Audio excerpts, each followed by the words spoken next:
Let me be brutally honest with you right now. The worst pain in your life is not that you failed. It's not that things didn't work out. It's not that people walked away from you. The worst pain in your life is something much deeper than all of that. The worst pain is that quiet voice inside you, the one that whispers to you at 2 in the morning when the world goes silent, the one that says you are supposed to be more than this. You were supposed to be further ahead by now. You were supposed to be living a life that actually feels like yours. But instead, here you are, playing small, playing safe, playing a role that someone else wrote for you. And you know exactly what I'm talking about, don't you? That feeling in your chest when you see someone else doing what you always wanted to do.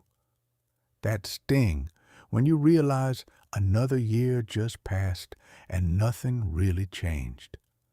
That heaviness you carry when you smile on the outside, but something inside you is screaming that this is not the life you were built for. Let me ask you something, and I want you to be honest. When was the last time you actually went after what you wanted without apologizing for it? When was the last time you made a decision based on what your heart was telling you instead of what everyone else expected? When was the last time you looked in the mirror and said, "I'm proud of who I'm becoming"? If you can't remember, that's the problem right there.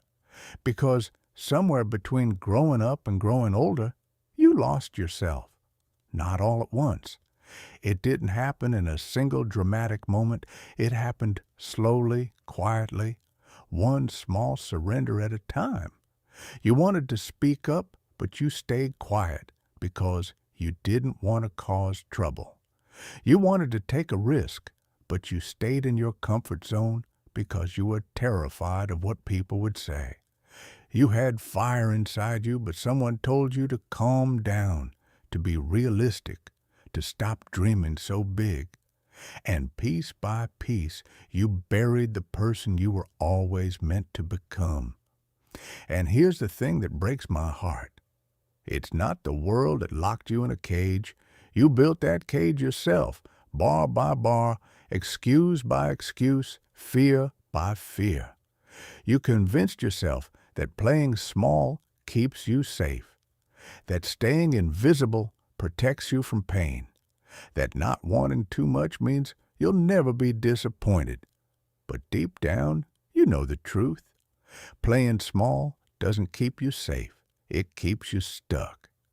And stuck is the most dangerous place a human being can live in, because at least when you're falling, you're moving. When you're stuck, you're just slowly dying inside while pretending everything is fine. Here's what nobody tells you about fear. It never goes away. You're waiting for a day when you'll wake up and suddenly feel brave, suddenly feel ready, suddenly feel confident enough to make a move.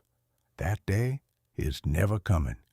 Every single person you admire, every person who built something remarkable, every person who transformed their life, they were all terrified. The difference is they moved anyway. They didn't wait until the fear disappeared. They walked straight into it with shaking hands and a pounding heart. And they did the thing anyway. And that's what separates the people who actually change their lives from the people who just talk about it. It's not talent. It's not luck. It's not connections. It's the willingness to be uncomfortable, the willingness to be the beginner again, the willingness to look stupid, to fail publicly, to get knocked down, and still get back up with dirt on your face and fire in your eyes. I want you to understand something today. What you're about to hear is not just motivation. It's not just words designed to make you feel good for 20 minutes before you go back to the same patterns. This is a mirror. This is going to show you every lie you've been telling yourself, every excuse you've been hiding behind, every wall you've built between who you are and who you could be. And it's going to hurt. Real change always does. But I also want you to know something else. On the other side of that pain, on the other side of that discomfort, there is a version of you that you haven't met yet. A version that walks into a room and doesn't need anyone's approval. A version that sets boundaries without feeling guilty. A version that chases dreams without apologizing. A version that people look at and say that person is different now. That person is not who they used to be. And right now, today, in this very moment, you have a choice. You've always had this choice, but maybe you never saw it clearly until now. There are two roads in front of you. The first road is familiar. It's the road of comfort, the road of excuses, the road of waiting for the right time that never seems to arrive. It's the road where you keep telling yourself that tomorrow will be different while doing absolutely nothing to make tomorrow different. It's the road where you slowly fade into the background of your own life, watching other people live while you just exist. The second road is harder, much harder. It's the road of discipline, of loneliness, of doing things that scare you every single day. It's the road where people won't understand your choices, where some friends will disappear, where your own mind will try to convince you to go back to the easy path. But at the end of that road, standing in the light, is the person you were always supposed to become. The person who refused to settle.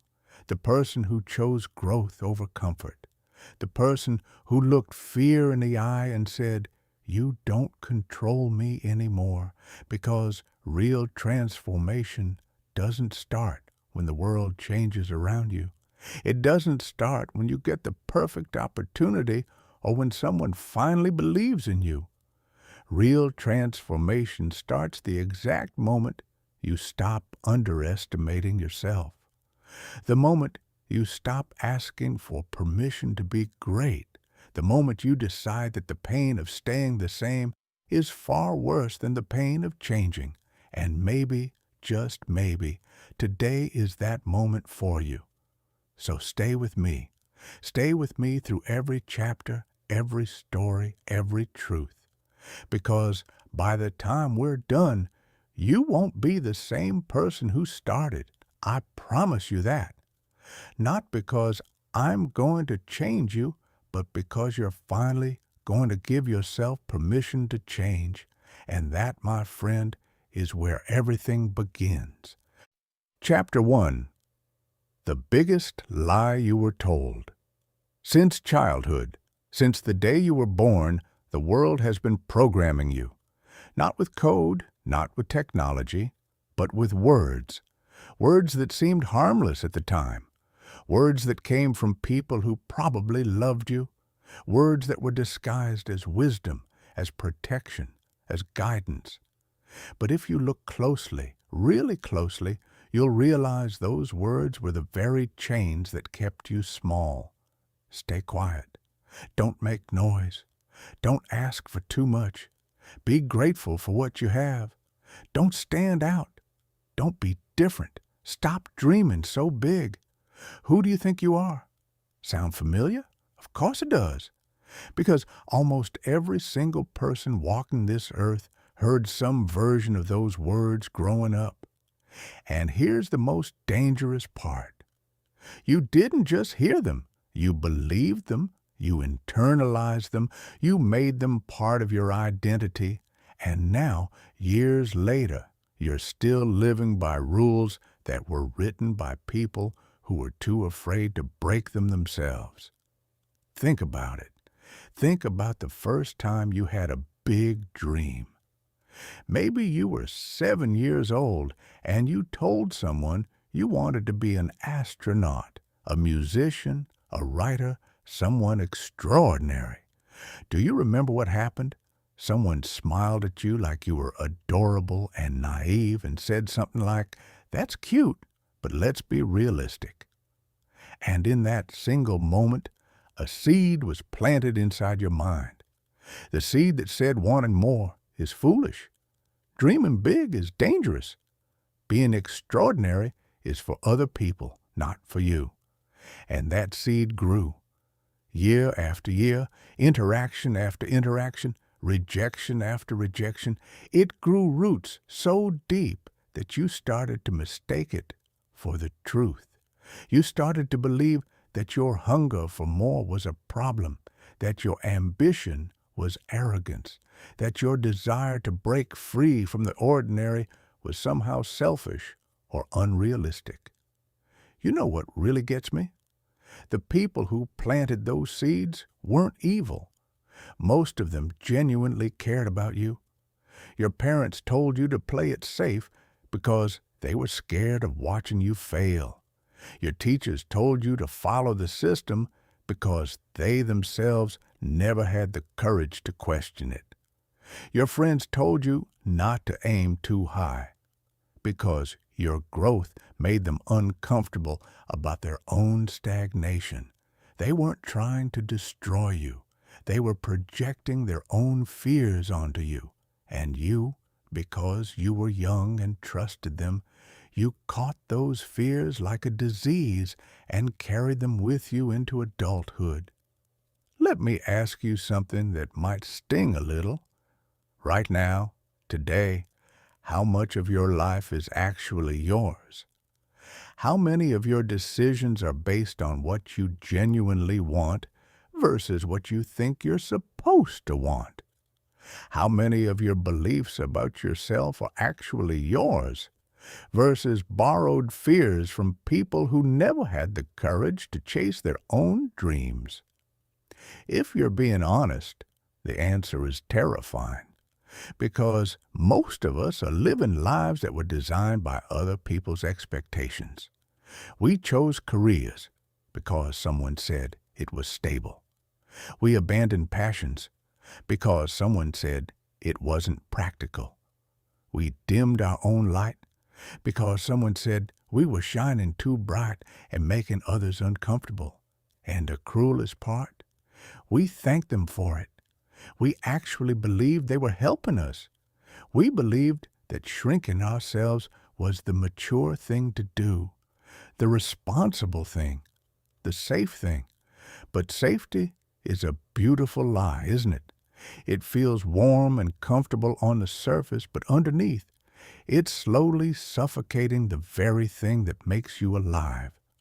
There's a version of you that existed before the world told you who to be, before the criticism, before the rejection, before the conditioning.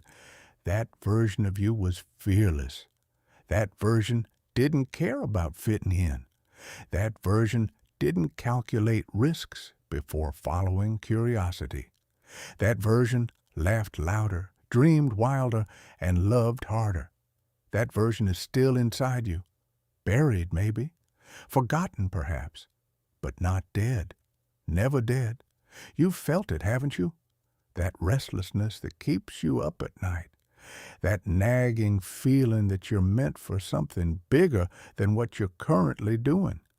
That quiet rage when you watch someone else living boldly while you keep playing it safe.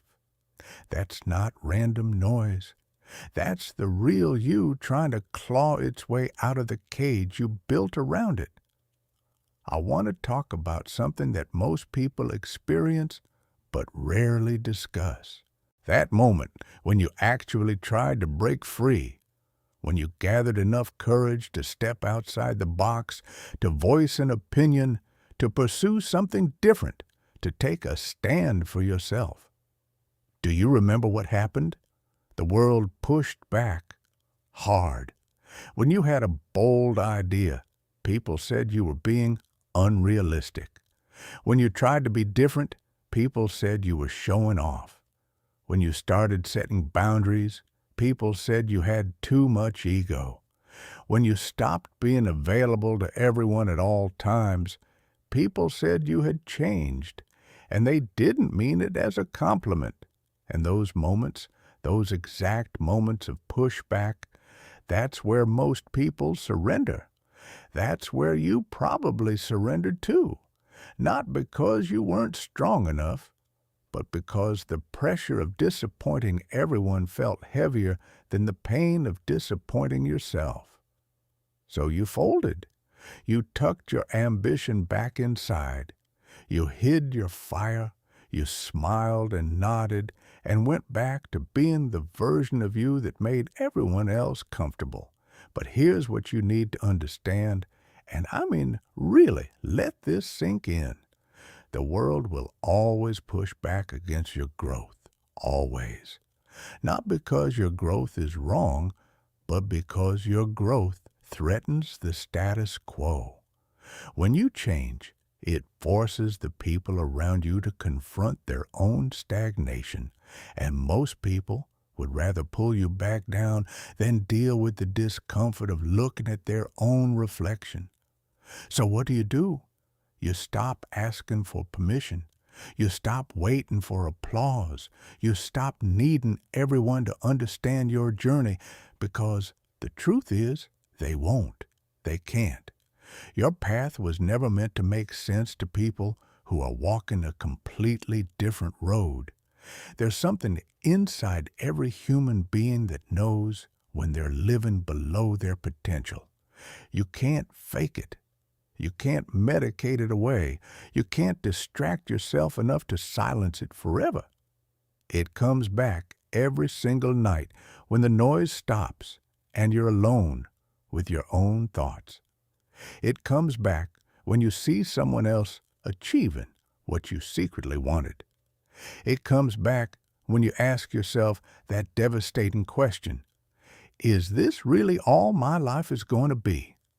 And that question, that seemingly simple question, has the power to either break you or build you. It breaks the people who hear it and do nothing. It builds the people who hear it and finally decide that enough is enough. So let me tell you something that I wish someone had told you a long time ago. Your big dreams are not your weakness.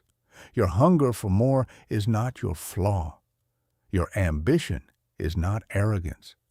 Your desire to stand out is not selfishness. These things are not problems to be fixed. They're signals. They're proof that there is something extraordinary inside you that refuses to settle for an ordinary life.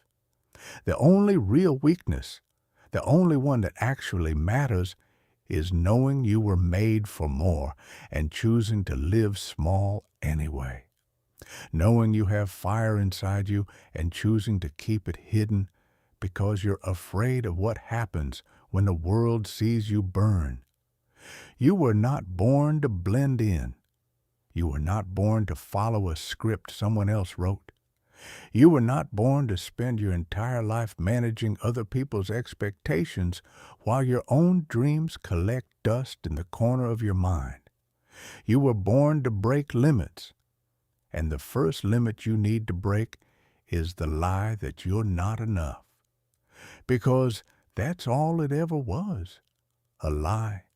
And today, right now, you have the power to stop believing it. Chapter 2. Every time you bend, you break a piece of yourself. Let me ask you something, and I want you to really sit with this one. How many times have you said yes when everything inside you was screaming no? How many times have you swallowed your own words to keep someone else comfortable?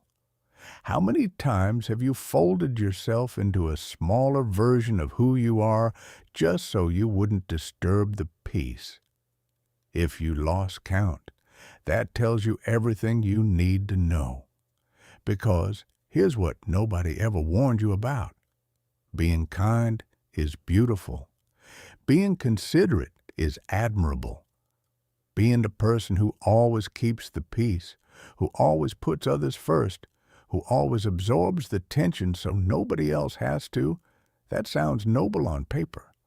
But in real life, it will slowly destroy you from the inside out. Not because kindness is wrong, but because there's a massive difference between being kind and being a doormat. And somewhere along the way, a lot of us cross that line without even realizing it. You probably know exactly what I'm talking about. You've been that person, the one who laughs at jokes that actually hurt, the one who apologizes even when you did nothing wrong, the one who adjusts, adapts, compromises, and shrinks so that everyone around you can feel big.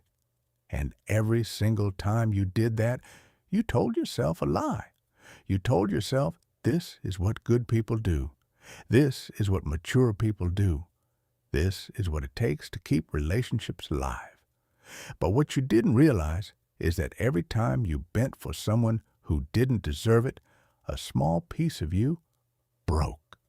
Not loudly, not dramatically, just quietly, like a crack forming in glass that nobody notices until the whole thing shatters. Let me tell you about Marcus, because his story might feel uncomfortably close to yours. Marcus grew up being the quiet one, the understanding one, the one everyone called mature beyond his years. And he wore that label like a badge of honor. He genuinely believed that if he could just be good enough, agreeable enough, accommodating enough, the world would be good back to him. That was the deal, right? Be nice, and people will be nice to you. Give everything, and eventually it comes back. Keep the peace, and peace will keep you. Except that's not how it worked. Not even close. In school, kids would make fun of him, and he would laugh along because he thought fighting back would make things worse. At home, his opinions were always the last to matter, but he never complained because he figured that's just how families work.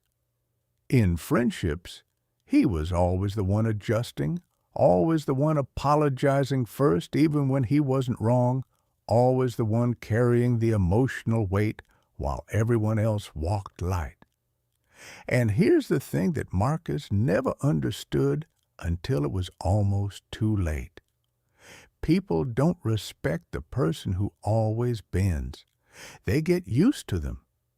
There's a difference between earning someone's love through kindness and training someone to take you for granted. And Marcus, without knowing it, had trained every single person in his life to treat his feelings as optional.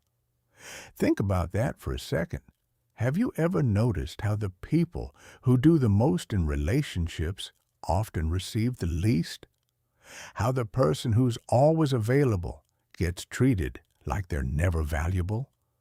How the one who never complains gets ignored while the one who demands attention gets everything? That's not a coincidence. That's human nature at its ugliest. People don't value what's always available. They value what's rare. And when you make yourself available to everyone at all times, with no boundaries, no limits, no conditions, you become the cheapest thing in the room. Marcus learned this lesson the hardest way possible.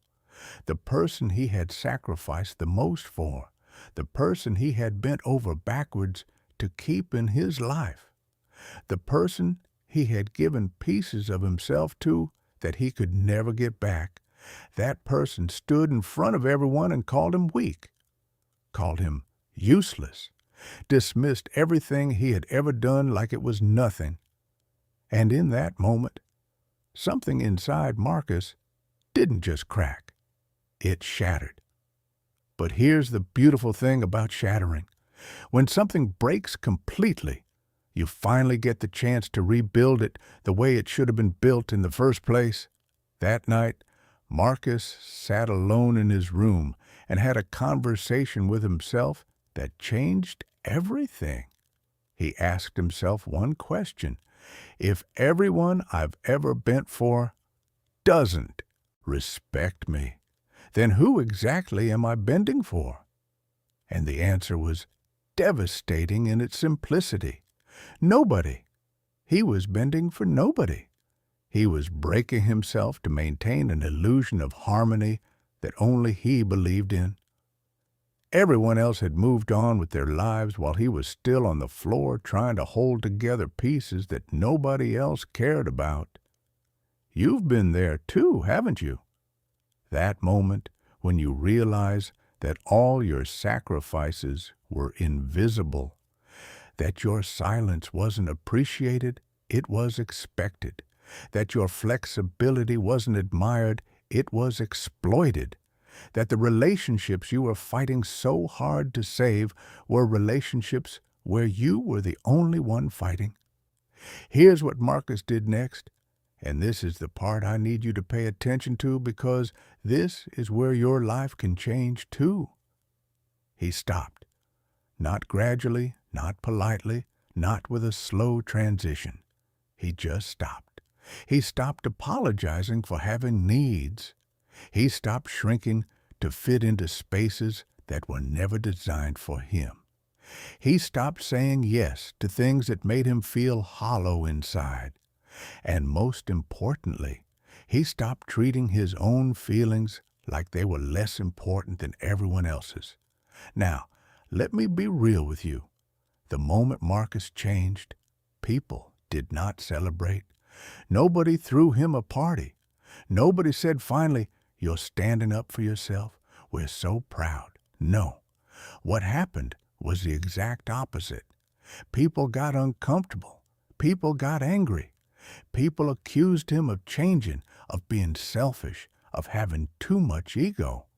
Because when you've been a doormat your entire life and you suddenly stand up, the people who are comfortable stepping on you are going to be furious that the ground beneath them just moved. And this is where most people give up. This is the moment where the pressure gets so intense that you think, maybe I should just go back to how things were. Maybe standing up for myself isn't worth losing people over. Maybe I should just keep the peace one more time. But here's what you need to understand. The people who are angry at your boundaries were profiting from your lack of them. The people who call you selfish for putting yourself first are the same people who never thought twice about putting you last. Their anger is not proof that you're wrong. Their anger is proof that you're finally doing something right. Marcus held his ground. It was the hardest thing he ever did. Harder than any exam, any job, any physical challenge. Because the opponents weren't strangers. They were the people he loved. But for the first time in his life, Marcus felt something he had never felt before. Peace. Not the fake peace that comes from avoiding conflict. Real peace. The kind that comes from knowing that you're no longer betraying yourself to keep others comfortable. And slowly, something remarkable happened. The people who truly cared about him adjusted. They respected his new boundaries. They learned to treat him differently because he was treating himself differently. And the people who couldn't handle the new Marcus, the ones who only wanted the version of him that was easy to control, they faded away. And their absence didn't feel like loss. It felt like freedom. Here's a lesson, and I want you to tattoo this on your mind.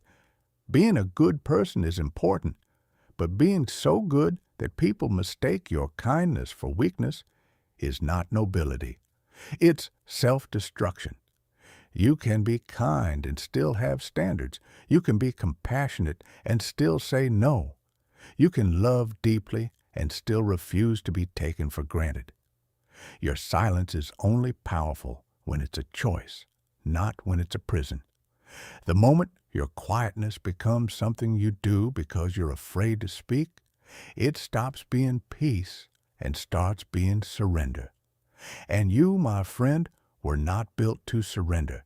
So the next time someone expects you to bend, ask yourself this one question. Am I bending because I want to, or because I'm afraid of what happens if I don't? If the answer is fear, then stand up straight. Even if your knees are shaking, even if your voice cracks, stand up straight and let the world adjust to the full height of who you actually are. Because the moment you stop breaking yourself to fit into other people's expectations is the moment you finally start becoming whole. Chapter 3. Powerful people don't shout. There's a lie that the world has been selling you since the very beginning. A lie so deeply embedded in the way we see strength that most people never even question it. The lie is this: the loudest person in the room is the strongest. The one who shouts the most wins. The one who intimidates, who dominates, who makes everyone else feel small. That's the one with real power. But let me tell you something. That's not power. That's fear wearing a costume. Think about the people in your life who shout. The boss who screams at every mistake. The friend who explodes at every disagreement. The family member who uses their voice like a weapon to silence everyone around them. Do you respect them? Honestly? Do you look at them and think, wow, that person really has it together? Or do you look at them and feel something else entirely? Something closer to pity than admiration? Because here's the truth about loud people. They're not loud because they're strong. They're loud because they're terrified. Terrified that if they speak softly, nobody will listen. Terrified that if they don't control every room they walk into, they'll be exposed as the insecure person they really are underneath all that noise. Their volume isn't confidence, it's compensation. And deep down, even they know it. Real power has never needed a megaphone. Real power walks into a room quietly and changes the temperature without saying a single word. Real power doesn't demand respect. It earns it through presence, through composure, through the kind of quiet confidence that makes people lean in rather than back away. You've seen it before. Maybe you couldn't name it at the time, but you felt it. That one person who doesn't say much, but when they speak, the entire room goes silent. Not because people are afraid of them, but because people know that when this person opens their mouth, every single word matters. That's power, and it looks nothing like shouting. Let me tell you about Derek, because Derek had to learn this the hard way. Derek was the kind of guy who ran on pure intensity. Every conversation was a competition. Every disagreement was a battle he needed to win. If someone challenged his opinion, his voice would go up 3 levels before his brain even had time to process what was happening. He would argue, he would push, he would hammer his point home until the other person either agreed or simply gave up and walked away. And for a long time, Derek thought he was winning. He thought silence meant surrender. He thought when people stopped arguing with him, it meant he was right. He thought the fear he saw in people's eyes was the same thing as respect. But it wasn't. Not even close. Here's what Derek didn't see. The people around him weren't quiet because they respected him. They were quiet because they were exhausted. They had learned that engaging with Derek was pointless because he wasn't interested in understanding. He was interested in dominating. So they stopped trying. They smiled, they nodded, they let him have his little victories. But behind his back, they talked about how difficult he was, how draining he was, how they wished they didn't have to deal with him at all. Derek was winning every argument and losing every relationship, and he had absolutely no idea. Have you ever been like Derek? Even a little? Have you ever confused being aggressive with being assertive? Have you ever mistaken people's silence for agreement when it was really just resignation? Have you ever pushed so hard to be right that you forgot to ask yourself whether being right was even worth the damage you were causing?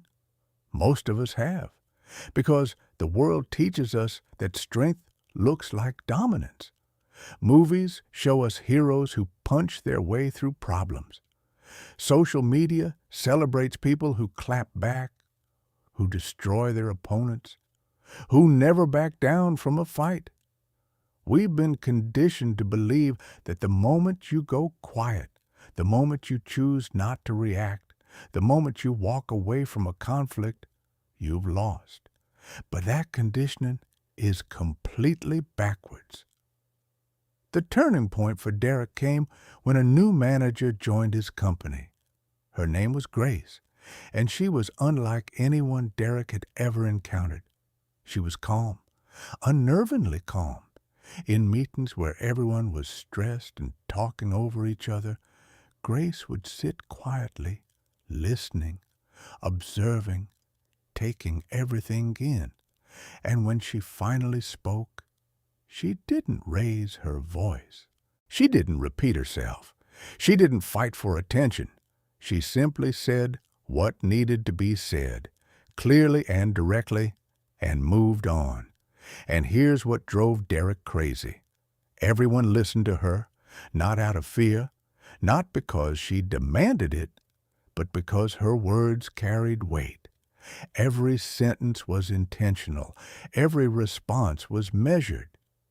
She never wasted energy on arguments that didn't matter.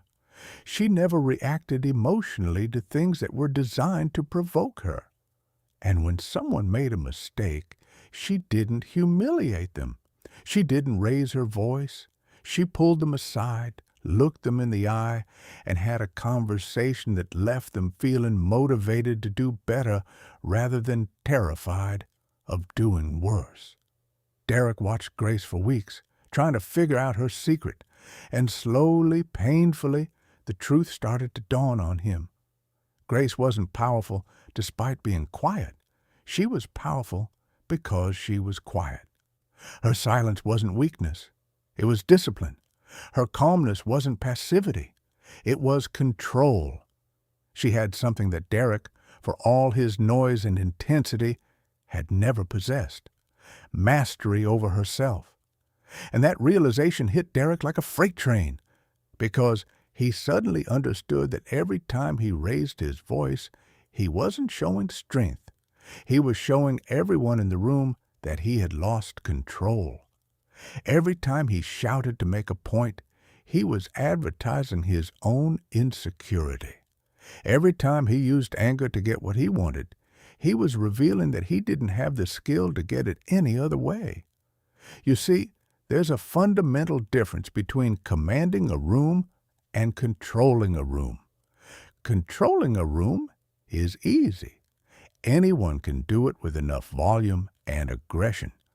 But commanding a room, earning the genuine attention and respect of the people in it, that requires something much harder. It requires you to master the one opponent that most people never defeat: yourself. Think about the people you truly admire, not the ones you fear, not the ones you obey because you're scared of the consequences, the ones you genuinely look up to, the ones whose opinion actually matters to you. I'm willing to bet that most of those people share one quality. They don't need to be loud to be heard. Their presence does the talking. Their consistency does the convincing. Their character does the leading. They don't chase respect. Respect chases them. Derek made a decision that day that changed the trajectory of his entire life. He decided to stop being the loudest person in the room and start being the most intentional. He started catching himself in moments of anger and choosing silence instead of explosion. He started listening more than he spoke. He started asking questions instead of making demands. He started responding instead of reacting. And let me tell you, it was brutal. Because when you've spent your entire life using volume as your primary tool, learning to operate in silence feels like learning to walk again. Every instinct screams at you to fight back, to raise your voice, to assert yourself the only way you know how. But Derek kept going, not because it was easy, but because he had finally seen what real strength looked like, and he could never unsee it. The changes didn't happen overnight, but slowly something shifted. People stopped avoiding him and started approaching him. Colleagues who had kept their distance for years began opening up to him. His relationships, both personal and professional, started deepening in ways they never had before. And the most surprising thing of all, he started winning more arguments than ever, not by overpowering people, but by making them actually want to hear what he had to say. Here's what I need you to understand, and this might be one of the most important things you ever learn. Your power is not in your volume. Your power is in your control. Anyone can scream. Anyone can slam a table. Anyone can make people flinch. But very few people can stay calm in the middle of chaos. Very few can hold their tongue when every fiber of their being wants to fire back. Very few can absorb an insult, take a breath, and respond with something that actually moves the conversation forward instead of destroying it. That's rare. And rare is powerful. You know the old saying about the lion being the king of the jungle? The lion isn't the king because he roars the loudest. There are animals in the jungle that are louder, faster, and more aggressive. The lion is the king because even when he's silent, everything around him knows exactly who he is. His presence alone is enough. His calmness is the most terrifying thing about him. So the next time you feel that urge rising inside you, that urge to shout, to fight, to force someone to see your point through sheer intensity, stop, take a breath, and remind yourself of this. The people who need to shout to be heard have already lost the room. The people who can whisper and still command attention are the ones who truly own it. Speak less, mean more. Control yourself before you try to control anyone else. Because the moment you master your own reactions, your own emotions, your own impulses, that's the moment you become the most powerful person in any room you walk into. And you won't need to say a word for everyone to know it. Chapter 4. Change yourself and your destiny changes with you. Let me tell you one of the most common traps that human beings fall into, and chances are you're sitting in this trap right now without even knowing it. The trap is this. You keep waiting for your life to change while doing absolutely nothing to change yourself. You keep looking around at your circumstances, at the people around you, at the economy, at your luck, at the timing, at 1,000 external factors, and you say that's why my life isn't working. That's why I'm stuck. That's why I can't get ahead. If only this were different. If only that hadn't happened. If only someone would give me a chance. And I get it. I genuinely do.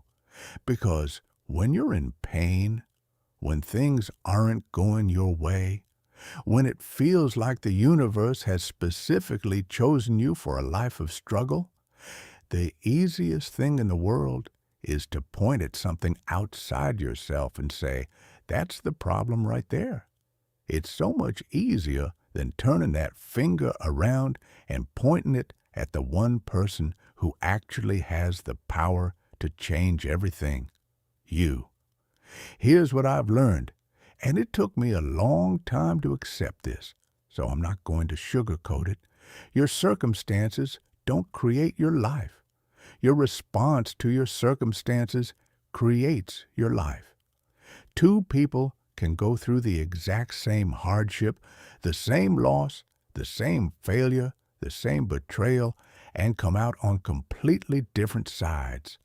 One person comes out shattered, bitter, convinced that the world is unfair and nothing will ever work. The other person comes out transformed, stronger, with a clarity and fire that they never had before. Same event, same pain, completely different outcomes. The difference isn't luck. The difference isn't talent. The difference is what they chose to do with it. And that word, chose, that's the word that changes everything. Because as long as you believe that your life is happening to you, you're powerless. You're just a passenger in your own story, getting tossed around by every wave that hits. But the moment you accept that your life is shaped by the choices you make in response to what happens, you suddenly have something you never had before: agency, control, the ability to write a different ending even if the beginning was terrible. Let me tell you about Nathan, because Nathan lived in that trap for years before he finally found a way out. Nathan had every reason to feel sorry for himself. Grew up without much money, parents who worked constantly but never seemed to get ahead, no special connections, no safety net, no one pulling strings behind the scenes to give him an easy path. And for a long time, that was his story. That was the narrative he repeated to himself every single day.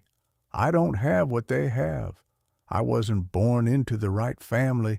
The system isn't built for people like me. My luck has always been bad, and it's never going to change. And you know what happened when Nathan believed that story? His life confirmed it every single time, because that's how belief works. When you believe you're destined to fail, you stop trying hard enough to succeed. When you believe the world is against you, you stop looking for the doors that are actually open. When you believe nothing will ever change, you unconsciously make choices that ensure nothing ever does. It becomes a self-fulfilling prophecy so perfect that you don't even realize you're the one writing it.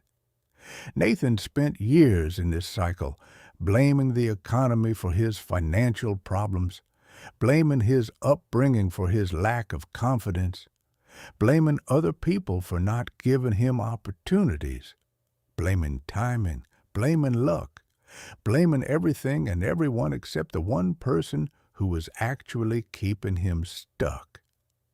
Have you ever done this? Have you ever spent so long explaining why your life isn't working that you forgot to actually do something about it?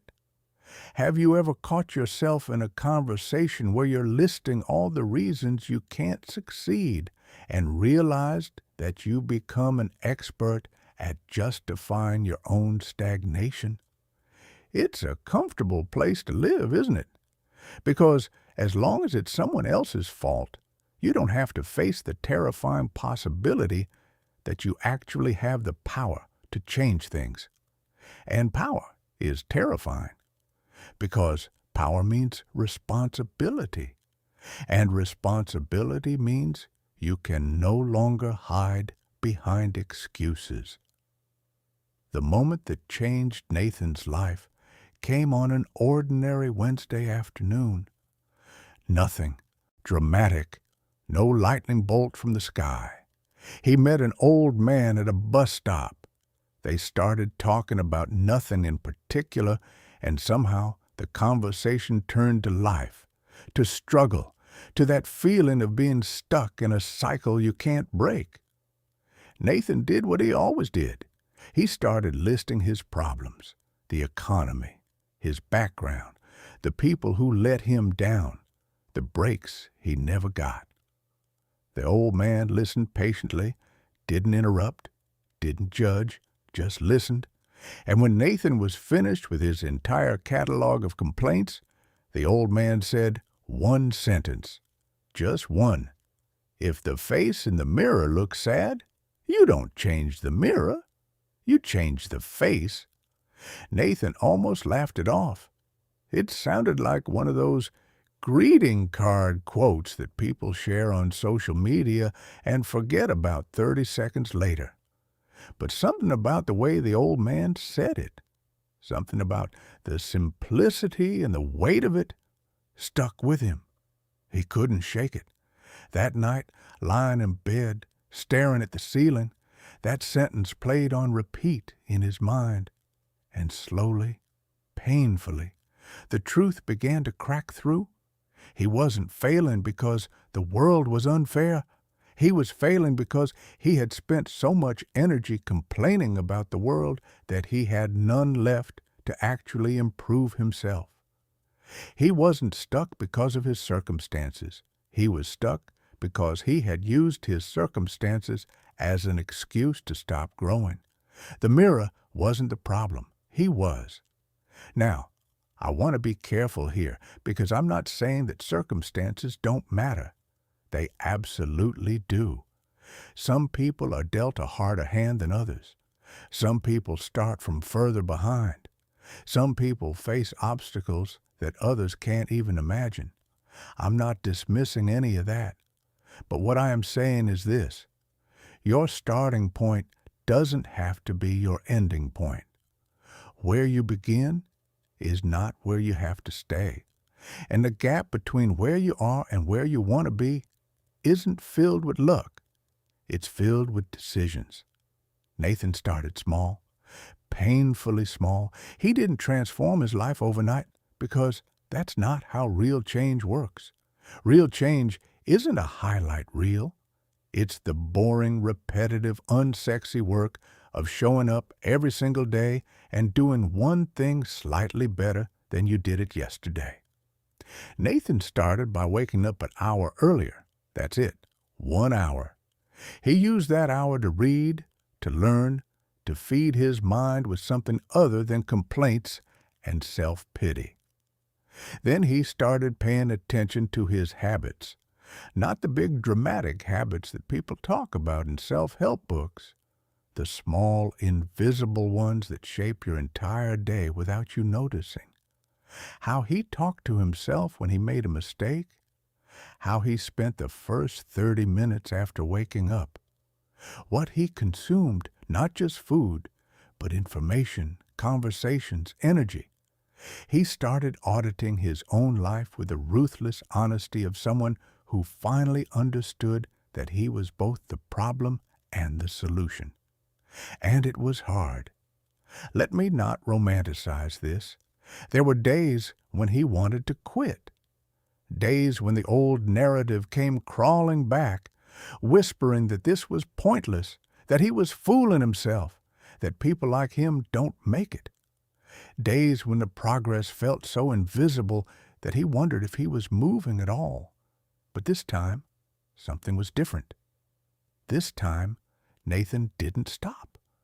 Not because he was fearless, not because he suddenly had it all figured out, but because he had finally tasted something that he never experienced before. The feeling of choosing himself, the feeling of doing something hard not because someone told him to, but because he decided he deserved better. And once you taste that, once you feel the quiet pride that comes from keeping a promise to yourself, going back to the old way of living becomes impossible. Months passed, then a year, then 2, and slowly Nathan's world started to shift. Not because the economy changed, not because he suddenly got lucky, not because someone finally gave him a break. His world changed because he changed. The opportunities that had always been there, The ones he never noticed because he was too busy complaining suddenly became visible. The people who could help him, the ones he had pushed away with his negativity, started coming back because his energy was different now. The confidence he never had, the one he thought you either had or you didn't, started growing from the inside out because he was finally backing up his words with action. And here's the part that always gets me. The people who had once written Nathan off, the ones who dismissed him, who doubted him, who said he'd never amount to anything, those same people started coming around, asking him what happened, telling him he seemed different, watching him with a mixture of surprise and something that looked a lot like envy. Not because Nathan had become rich or famous or achieved some extraordinary milestone, but because he had become something far more impressive. He had become someone who refused to stay where life had placed him. You know what Nathan told me was the biggest lesson in all of this? It wasn't about motivation. It wasn't about positive thinking. It wasn't about manifesting or visualizing or any of that stuff. The biggest lesson was this. You don't change your life by changing your circumstances. You change your life by changing yourself. And when you change yourself, genuinely and deeply, your circumstances have no choice but to follow. Think about that. Really think about it. Because right now, in this very moment, you are either building a life or repeating a pattern. You are either making decisions that pull you toward the person you want to become or making decisions that keep you exactly where you've always been, and nobody else gets to make that choice for you. Not your family, not your friends, not your past, not your trauma, not your bank account. You. Your destiny isn't written in the stars. It's written in the choices you make when nobody's watching. It's written in the habits you keep when motivation disappears. It's written in the way you respond to failure, not once, but over and over and over again. So stop waiting for the world to change. Change yourself. Start today. Start with one decision, one habit, one thought pattern, one conversation you've been avoiding with yourself.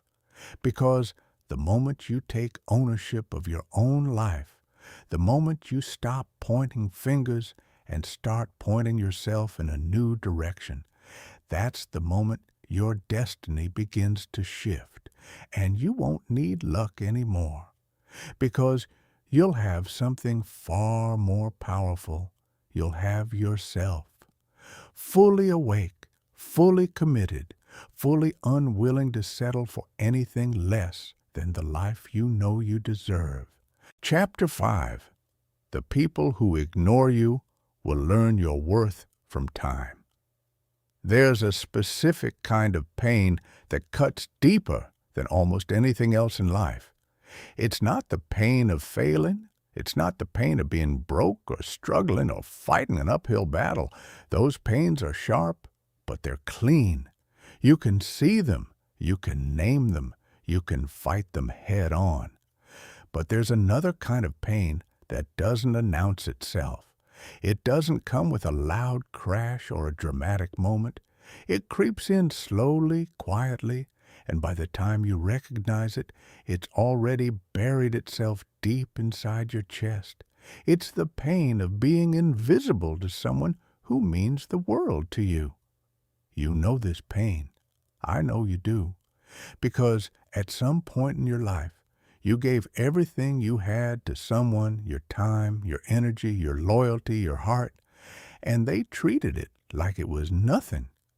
You showed up for them at their lowest. You stayed when it was inconvenient. You sacrificed things that mattered to you because you believed that's what love looked like. That's what friendship meant. That's what loyalty required, and in return, You got silence, distance, indifference, the kind of cold, casual disregard that makes you question not just the relationship, but your own worth as a human being. And that's the part that really destroys you, isn't it? Not that they didn't care, but that their lack of caring made you wonder if you were worth caring about at all. Because when someone you love treats you like you're optional, your brain doesn't say there's something wrong with them. Your brain says there's something wrong with me. I must not be enough. I must not be interesting enough, successful enough, important enough. There must be something fundamentally broken about me that makes people feel comfortable walking away. Let me stop you right there. Because that story your mind is telling you, that narrative of not being enough, it's a lie. And it's a lie that will ruin your life if you let it. Let me tell you about Ethan. Because Ethan believed that lie for a very long time before he finally saw through it. Ethan was the kind of person everyone wanted around when things got hard. He was the friend who answered the phone at 3 in the morning, the one who drove across town in the rain because someone needed to talk, the one who remembered birthdays, who checked in without being asked, who showed up without conditions or expectations. He didn't do it for recognition. He didn't do it to be praised. He did it because that's who he was. He genuinely believed that if you love people hard enough, they'll love you back just as hard. But life has a cruel way of testing your beliefs. The people Ethan cared about the most were the people who cared about him the least. Not all of them, but enough to create a pattern that he couldn't ignore. Friends who called only when they needed something and disappeared the moment their problem was solved. People who gladly took his time and energy, but never once asked how he was doing. Relationships where he was constantly pouring from a cup that nobody was helping him refill, and Ethan kept pouring anyway, because he thought that was the noble thing to do. He thought that if he just loved harder, gave more, showed up bigger, eventually they would see his value. Eventually they would reciprocate. Eventually the scales would balance and all that kindness would come flowing back to him. It didn't. It never does. Not with people who don't have the capacity to see your worth. Have you ever been stuck in this cycle, giving more and more to someone who gives you less and less, and somehow convincing yourself that the solution is to give even more? It's exhausting, isn't it? It's like pouring water into a bucket with a hole at the bottom. No matter how much you pour, it never fills up. And instead of questioning the bucket, you question yourself. Maybe I'm not pouring fast enough. Maybe I need to try harder. Maybe if I just give a little more this time, it'll be different. But it won't be different because the problem was never how much you gave. The problem was who you were giving it to. The moment that finally broke Ethan wasn't a stranger's cruelty. It was the cruelty of someone he considered his closest friend, someone he had carried through their darkest moments, someone he had defended when nobody else would. That person, in front of a room full of people, dismissed Ethan like he was nothing, made him the punchline of a joke, publicly humiliated the one person who had never done anything but show up for them. Ethan could have exploded. He could have fired back with every piece of ammunition he had. He knew their secrets. He knew their weaknesses. He could have torn them apart with a few well-chosen sentences. But he didn't.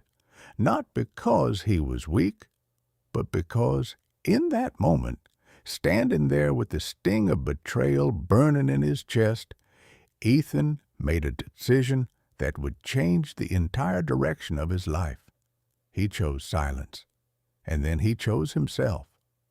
That night, Ethan didn't call anyone, didn't post anything online, didn't vent to a mutual friend.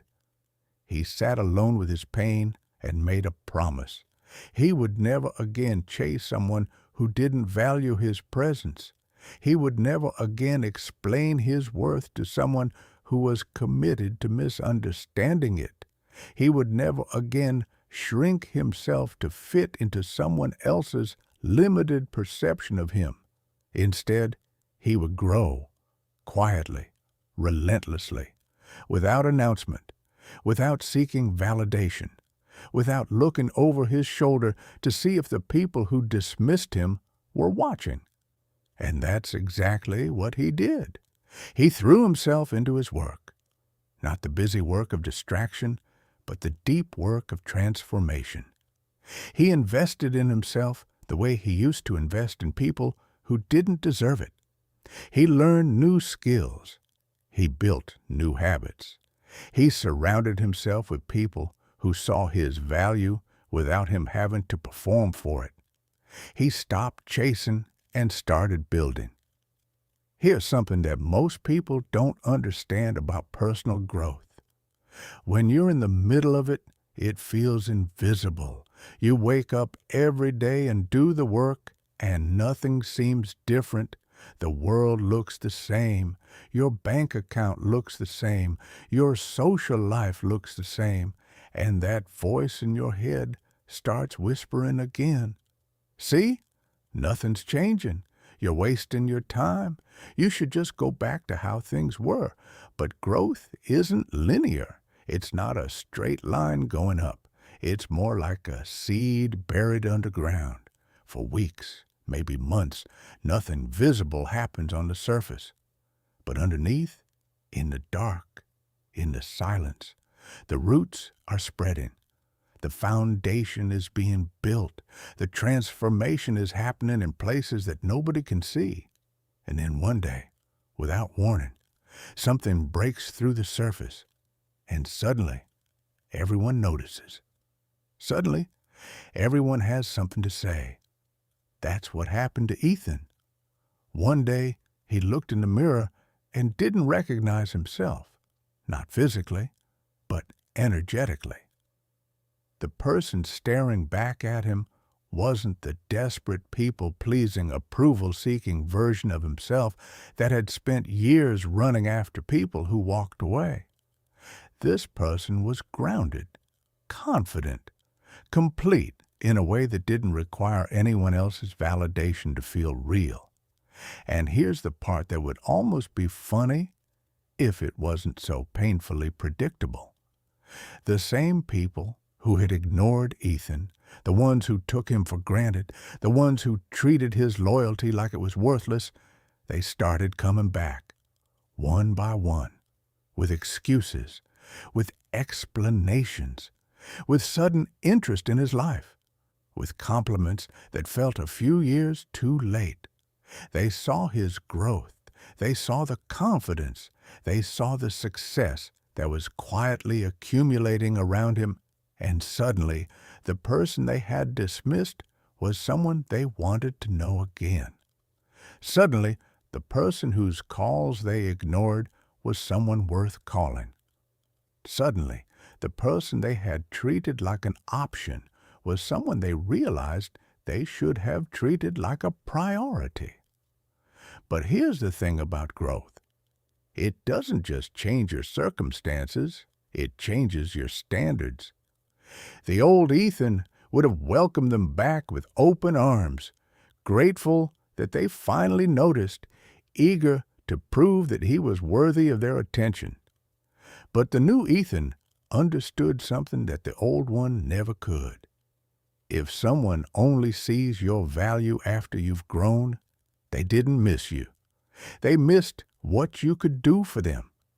They didn't realize your worth. They realized their loss. And those are two very different things. Ethan didn't hold grudges. He didn't seek revenge. He didn't make dramatic speeches about how they had wronged him. He simply moved forward with grace, with clarity, with the quiet understanding that time has a way of teaching lessons that words never can. I want you to sit with this for a moment because this might be exactly where you are right now.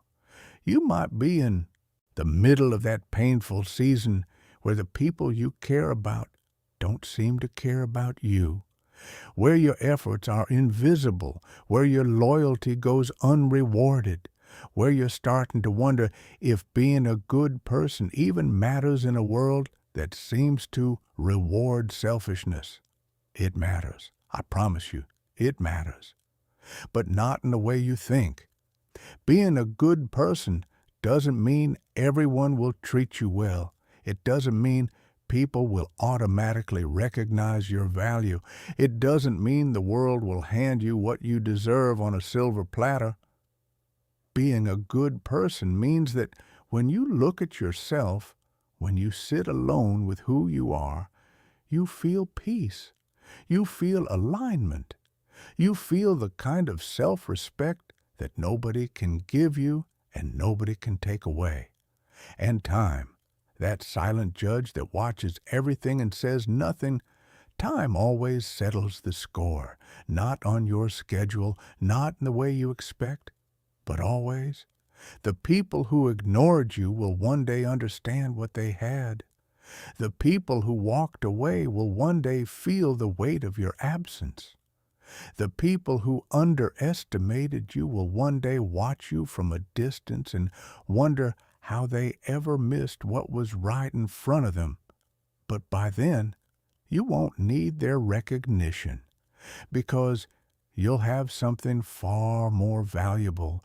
You'll have your own. So if you're feeling invisible right now, if you're feeling unappreciated, undervalued, taken for granted, hear me when I say this. Don't shrink. Don't become bitter. Don't let their inability to see you become your inability to believe in yourself. Just keep growing. Keep showing up. Keep building quietly. Keep becoming the person that you know you're capable of being. Because one day, and that day is closer than you think, the world is going to catch up to you. And when it does, you'll be standing so tall that the people who once looked past you will have no choice but to look up. Chapter 6. Learn to walk alone. People will leave. There's a truth about life that nobody prepares you for. Not your parents, not your teachers, not your friends, not the movies or the songs or the motivational speeches.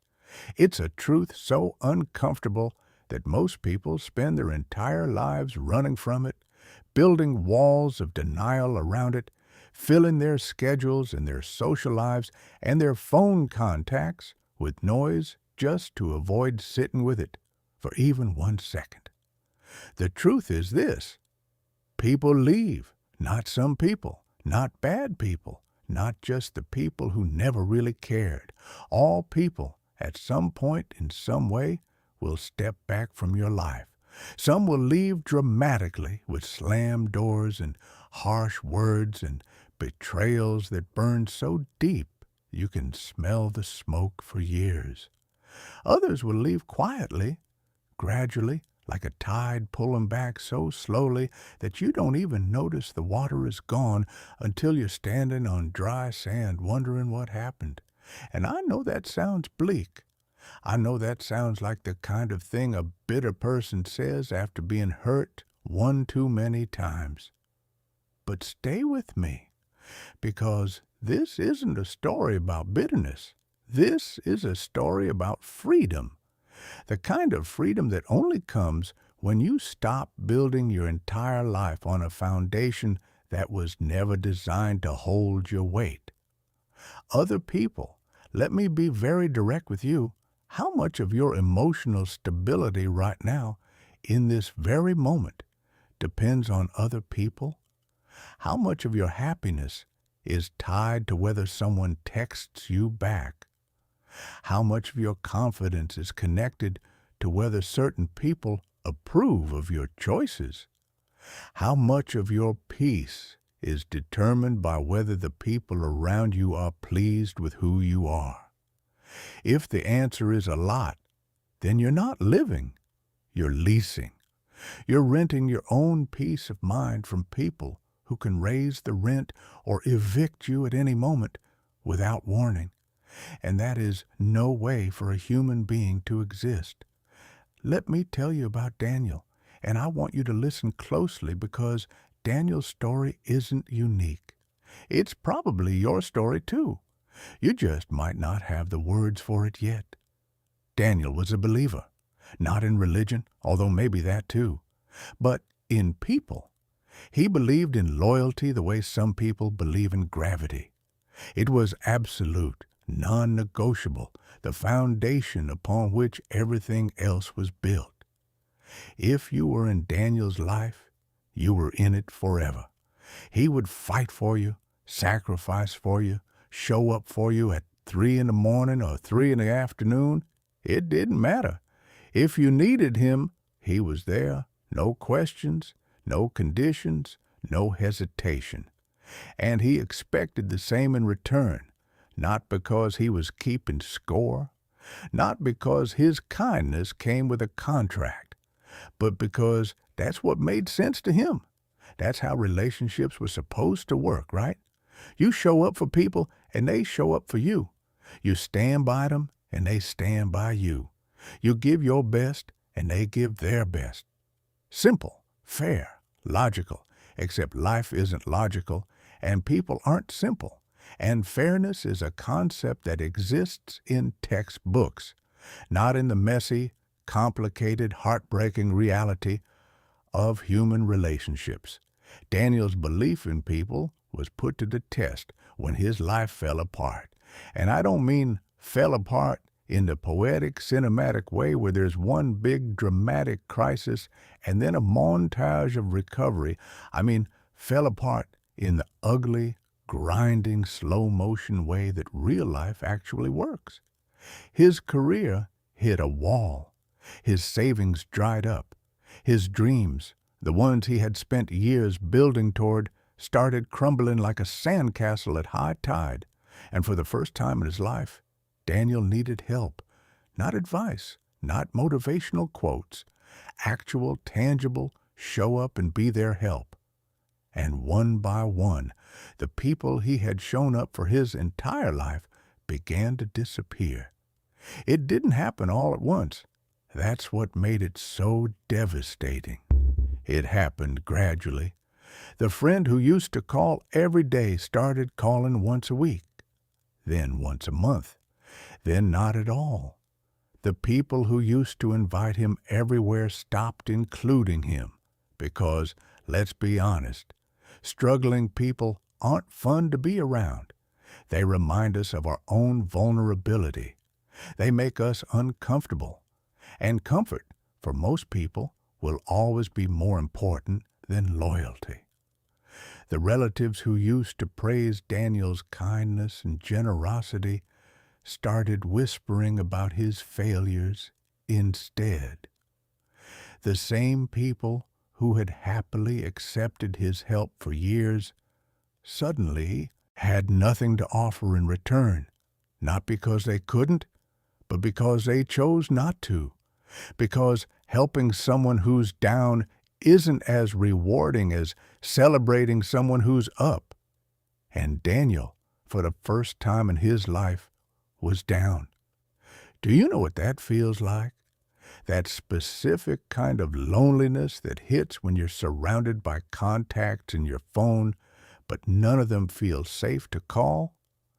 When you scroll through names and realize that every single person on that list is someone you've helped at some point, but not one of them is someone you trust to help you? When the silence of your phone becomes the loudest sound in your room? Daniel knew that feeling intimately, and it nearly destroyed him. There was a night, one specific night, that changed everything. Daniel was sitting alone in his apartment, no television, no music, no distractions. Just him and the weight of everything he'd been carrying. And in that silence, in that raw, unfiltered moment of complete aloneness, a thought hit him that was so clear and so sharp, it felt like someone else had placed it directly into his mind. If I can't be my own foundation, then I don't have a foundation at all. Read that again. Let it settle. Because that single realization is the dividing line between people who survive their hardest moments and people who don't. Not survive physically, survive internally, survive with their sense of self intact, survive without becoming so broken by betrayal that they lose the ability to function. Daniel realized something that night that most people take decades to understand, if they ever understand it at all. He had spent his entire life outsourcing his emotional stability. He had placed the keys to his happiness, his confidence, his sense of worth in other people's pockets. And when those people walked away, they took the keys with them, not maliciously, not intentionally. They just left. And suddenly, Daniel was locked out of his own peace of mind, standing in the cold, wondering why he couldn't get back inside himself. The problem was never that people left. People leaving is not a flaw in the system. It's the system. The problem was that Daniel had built his entire identity around being needed by others. His sense of purpose came from helping people. His sense of value came from being the reliable one. His sense of belonging came from being surrounded by people who depended on him. And when those people stopped depending on him, he didn't just lose relationships, he lost himself. Have you done this? Have you ever tied your identity so completely to other people that when they left, you didn't know who you were without them? Have you ever looked in the mirror after a friendship ended or a relationship crumbled and felt like you were staring at a stranger? That's not heartbreak. That's identity collapse, and it happens when you build yourself around other people instead of building yourself around yourself. Daniel made a decision that night that was equal parts terrifying and liberating. He decided to learn how to walk alone, not as a punishment, not as a reaction to being hurt, but as a deliberate, intentional choice to become the kind of person who could stand on his own 2 feet, regardless of who was standing next to him. He started by lowering his expectations of other people, not to zero. He wasn't becoming cold or cynical, but he stopped expecting other people to show up for him the way he showed up for them. He stopped measuring his worth by how many people were in his life and started measuring it by how solid he felt on his own. He stopped looking for external validation and started building internal stability. And then he did something that scared him more than anything else. He started making decisions alone, without consulting anyone, without seeking approval, without waiting for someone to tell him it was the right move. He started trusting his own judgment, his own instincts, his own gut feeling about what was right for his life. And the first few times, it was terrifying. Because when you spent your entire life relying on others to co-sign your choices, making a decision by yourself feels like jumping out of a plane without checking if your parachute works. But he jumped anyway, and the parachute opened. Not every time. Sometimes he fell. Sometimes the decisions were wrong. Sometimes the loneliness hit so hard at night that he questioned everything. But each time he survived a fall, each time he picked himself up. Without anyone's help, he felt something growing inside him that no relationship had ever given him. Self-trust. The deep, unshakable belief that no matter what happened, no matter who left, no matter how dark things got, he would be okay. Not because life would be easy, but because he had finally become his own safety net. Here's what happened over time, and this part is important because it applies directly to you. The people who left Daniel's life during his darkest season didn't all come back. Some did. Some showed up years later with apologies and explanations and a sudden interest in reconnecting. But by then, Daniel had changed. He wasn't the same person who needed their presence to feel complete. He wasn't bitter toward them. He didn't hold grudges. He simply didn't need them anymore. And that shift from needing people to choosing people, that's the difference between dependency and love. Dependency says, I need you in my life or I'll fall apart. Love says, I want you in my life, but I'll be okay either way. And here's the beautiful paradox that Daniel discovered. The moment he stopped needing people was the moment the right people started showing up. Because desperation repels, neediness repels, but wholeness attracts. When you're complete on your own, when you're not leaking emotional energy all over the place begging someone to fill your gaps, you attract people who are also whole. People who don't want to use you. People who don't need to control you. People who show up because they genuinely value your presence, not because they need your service. I want you to hear this clearly. Learning to walk alone doesn't mean you have to be alone forever. It doesn't mean you reject all relationships and become some kind of emotional hermit living on a mountain. It means you build yourself strong enough that relationships become a choice, not a crutch. It means you learn to enjoy your own company so deeply that other people's presence is a bonus, not a requirement. It means you stop giving people the power to destroy your peace simply by walking away. Relationships are important. Connection is important. Community is important. I'm not arguing against any of that. But the foundation of every healthy relationship you'll ever have starts with one thing: your relationship with yourself. If that foundation is weak, every relationship you build on top of it will eventually crumble. But if that foundation is solid, if you know who you are, if you trust yourself, if you genuinely like the person you see in the mirror, then the people who come into your life will be additions to something already beautiful, not life support for something that's barely surviving. So, if you're in that season right now, that painful season where people are pulling away and the silence is deafening and you feel more alone than you've ever felt in your life, I want you to know something. This season is not destroying you. This season is building you. Every person who walks away is teaching you that you don't need them as much as you thought. Every night you survive alone is proving that you're stronger than you believed.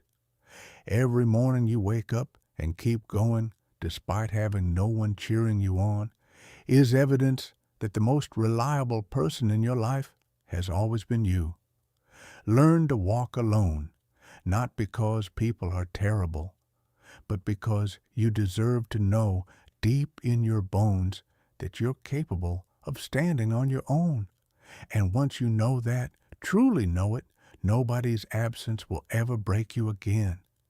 Because you'll finally understand the most powerful truth there is.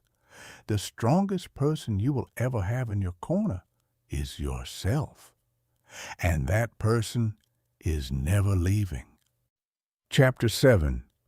Be too kind, and people will use you.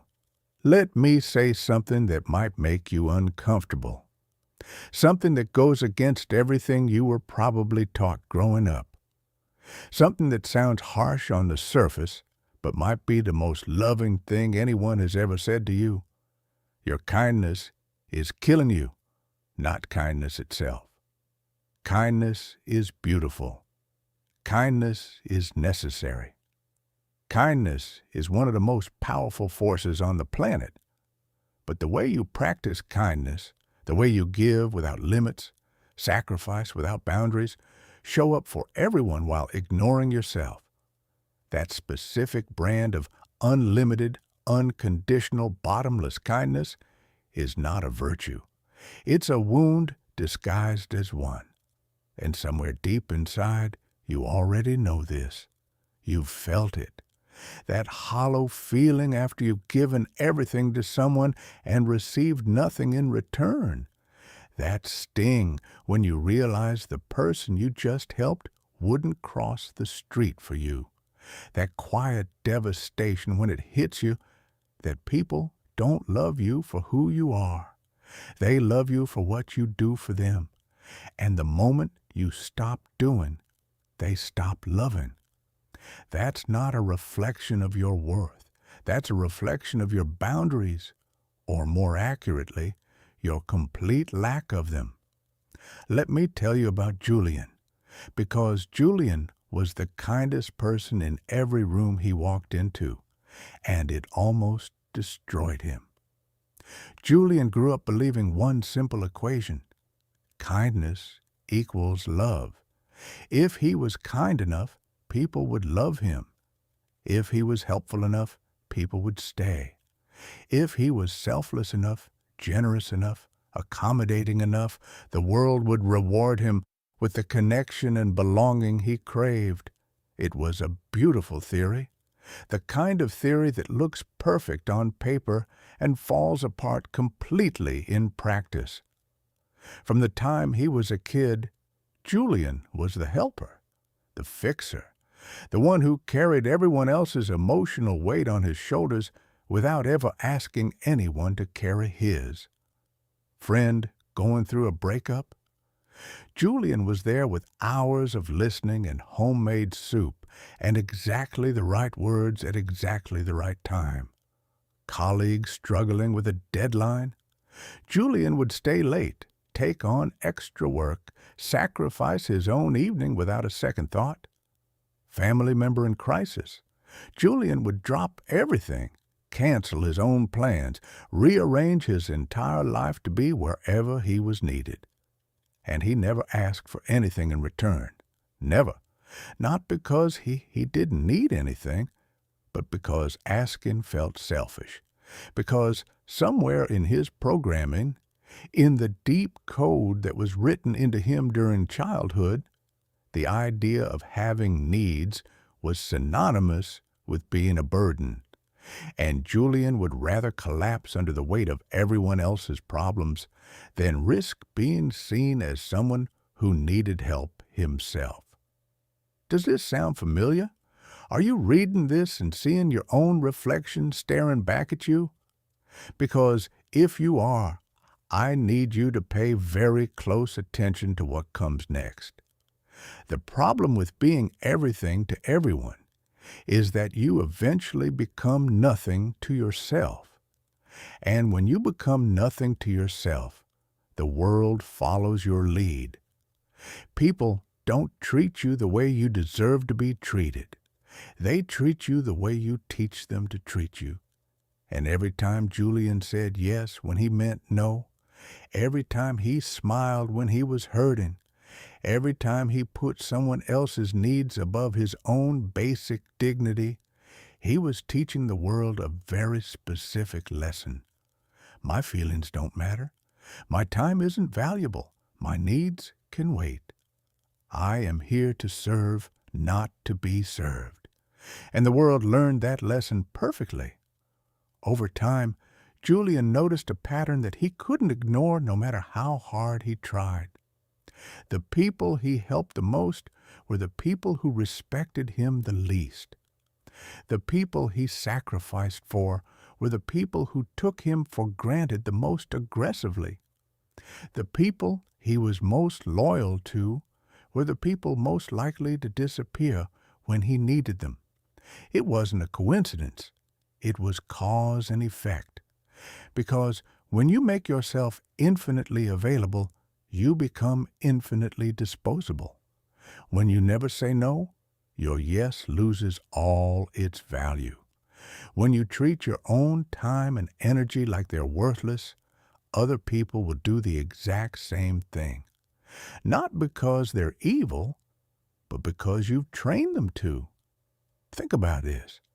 Have you ever noticed that the people who set firm boundaries, who say no without guilt, who protect their time and energy like it's precious, those are the people who get the most respect?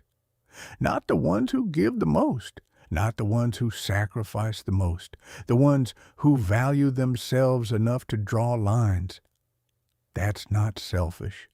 That's self-preservation.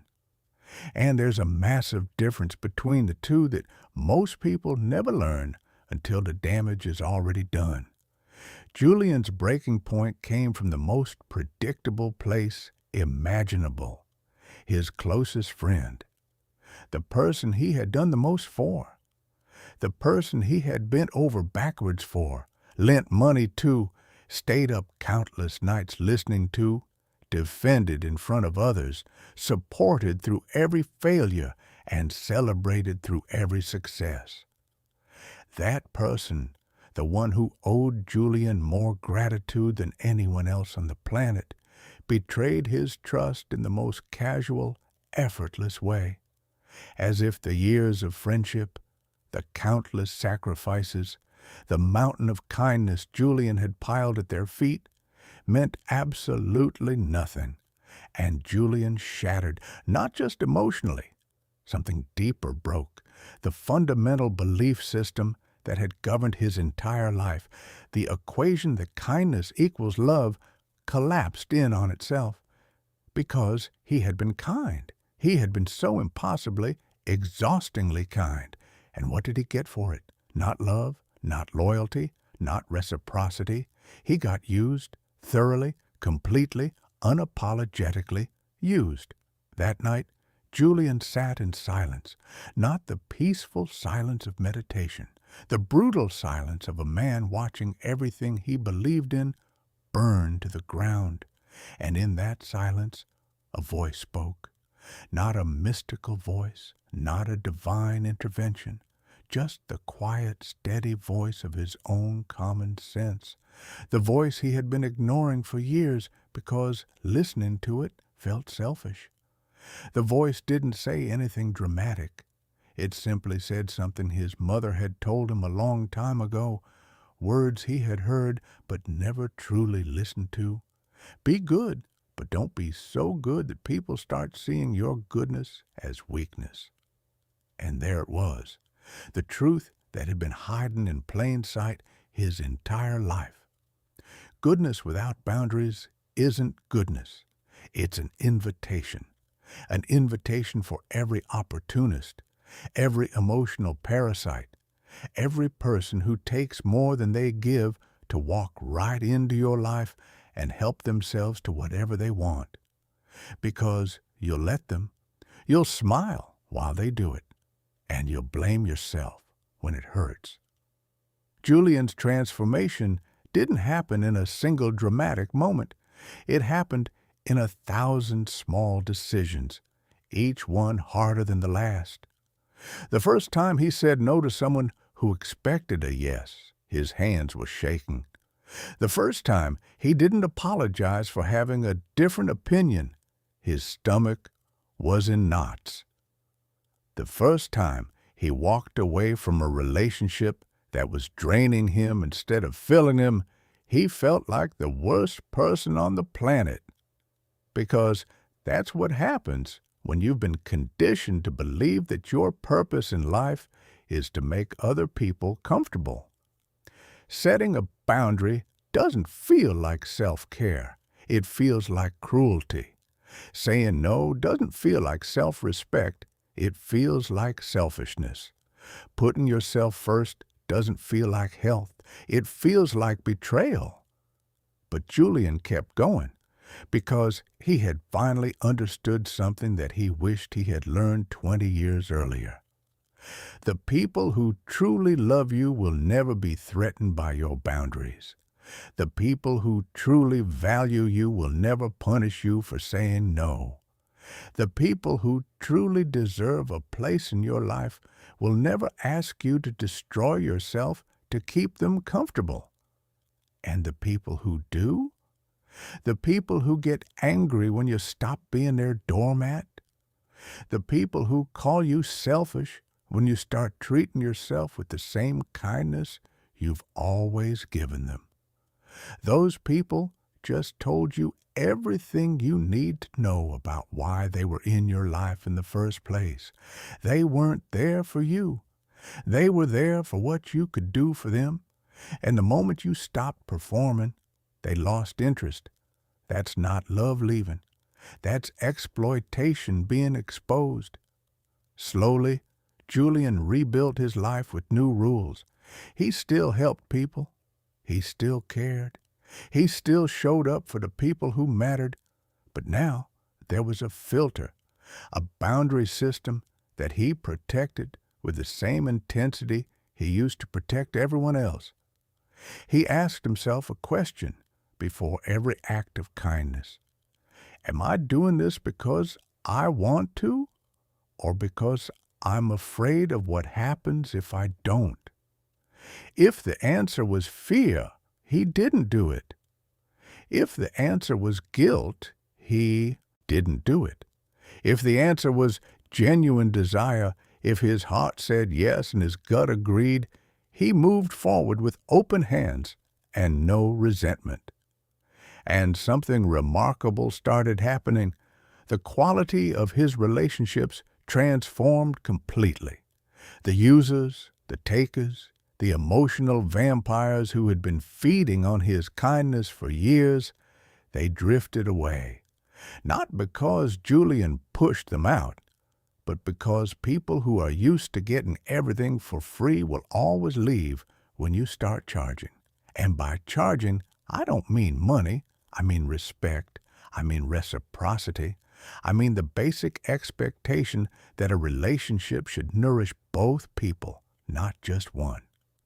In their place, new people entered Julian's life.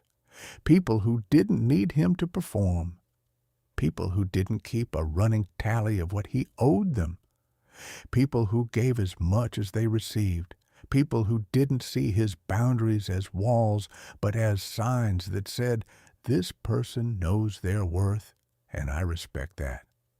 Here's what I need you to understand. Having a good heart in this world is rare and valuable. Don't lose it. Don't let the users and the takers turn you into someone cold and guarded and bitter.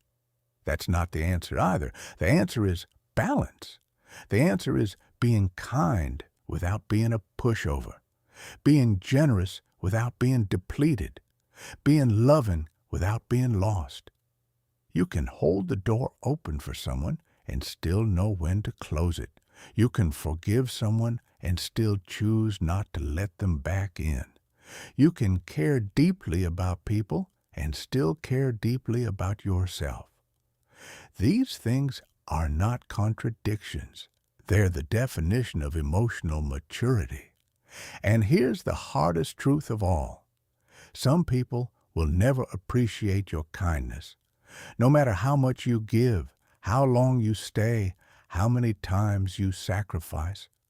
Some people are simply incapable of valuing what they haven't earned. That's not your failure. That's their limitation. And it's not your job to fix it. It's your job to stop subsidizing it. So if you're reading this and you recognize yourself in Julian's story, if you're the person who gives and gives and gives until there's nothing left, if you're the one who says yes to everything and feels guilty for even thinking about saying no, I need you to hear me clearly. You are allowed to have limits.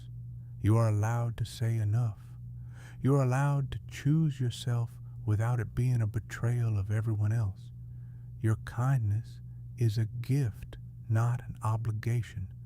And the moment you start treating it as something precious, something that must be earned rather than assumed, that's the moment the right people will start showing up and the wrong people will start walking away.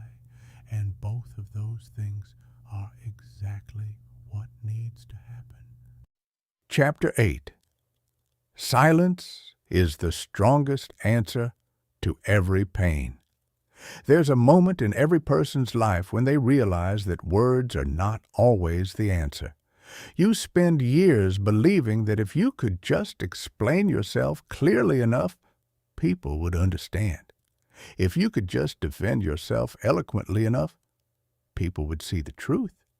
If you could just express your pain accurately enough, someone would finally hear you and say, "I get it. I'm sorry. You didn't deserve that." But that moment rarely comes, and the longer you chase it, the more of yourself you lose in the pursuit. Because here's what nobody tells you about explaining yourself to people who are committed to misunderstanding you. It doesn't work. It has never worked, and it will never work. You cannot reason someone into respecting you. You cannot argue someone into caring about your feelings. You cannot present enough evidence to convince someone of your worth when they've already decided you're worthless.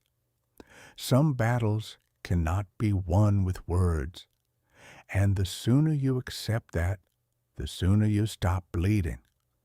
Let me ask you something personal. How much energy have you wasted in your life trying to prove yourself to people who are never going to see you clearly? How many sleepless nights have you spent rehearsing conversations in your head, crafting the perfect response, imagining the moment when you finally say exactly the right thing and the other person breaks down and admits they were wrong? Be honest.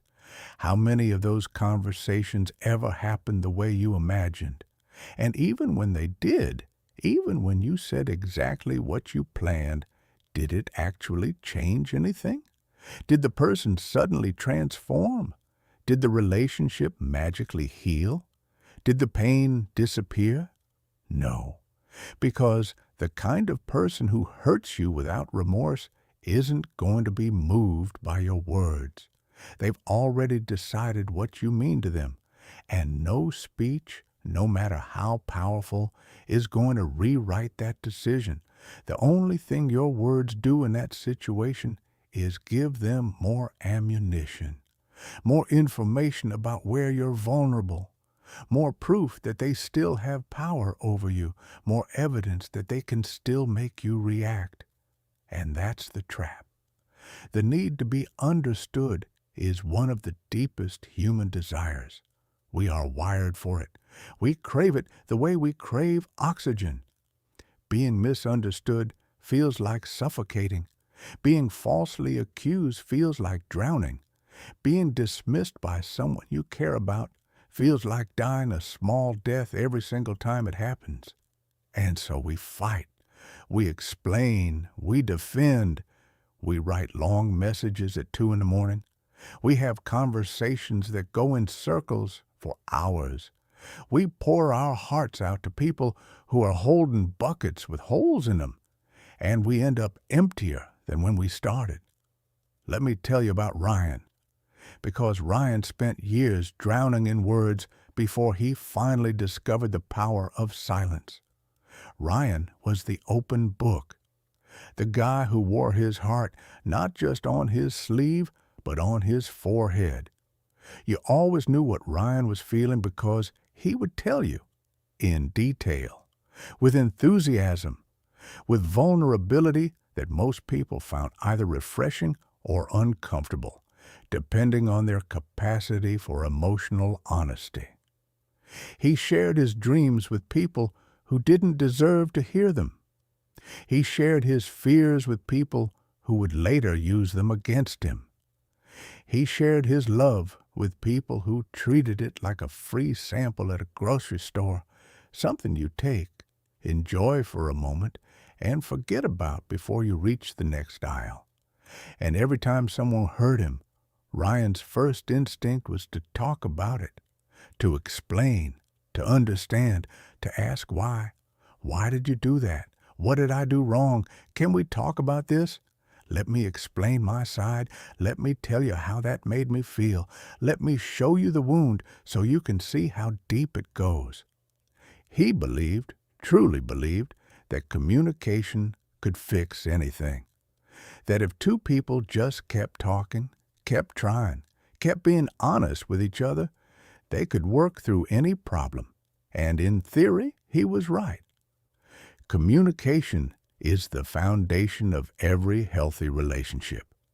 But there's a critical distinction that Ryan didn't understand, and it's a distinction that cost him years of pain. Communication only works when both people are committed to understanding each other. When only one person is doing the communicating and the other person is doing the manipulating, it's not a conversation, it's a confession. And confessions are only useful in church, not in relationships with people who see your vulnerability as a target. The people in Ryan's life learned his pattern quickly. They learned that when they hurt him, he wouldn't leave. He would talk. He would process. He would give them chance after chance after chance while explaining in painstaking detail exactly what they needed to do differently. And they would nod. They would apologize. They would promise to change. And then they would do the exact same thing again, because they knew that the consequence for hurting Ryan wasn't losing Ryan. The consequence was a conversation, and conversations are cheap. Have you been there? That exhausting cycle where someone hurts you. You talk about it. They apologize. Things get better for a few days, and then it happens again, and again, and again, until one day you realize you've had the same conversation 47 times and nothing has changed except your own self-respect, which has been steadily declining with each repetition. That cycle doesn't break through better communication. It breaks through silence. Ryan's turning point came on an ordinary evening after an extraordinary betrayal. Someone he trusted, someone he had opened his heart to countless times, someone who knew every tender, unprotected part of him, used that knowledge to hurt him in a way that was so precise, so surgical, that it could only have been done by someone who had been paying very close attention to exactly where the damage would be greatest. And for the first time in his life, Ryan didn't respond. Not because he didn't have words. He had plenty. An entire arsenal of perfectly crafted sentences lined up and ready to fire, arguments that would have been devastating, truths that would have been undeniable, emotional appeals that would have been heartbreaking, but he swallowed all of it, every word, every defense, every explanation. He looked at the person who had just gutted him, and he said nothing, not a whisper, not a text, not a carefully worded email sent at midnight, nothing. And then he walked away. That silence was the loudest thing Ryan had ever said. Now let me tell you what silence does, because most people misunderstand it completely. They think silence is passive. They think it's giving up. They think it's letting the other person win. But that's because they're confusing silence with submission. Submission is when you go quiet because you're afraid.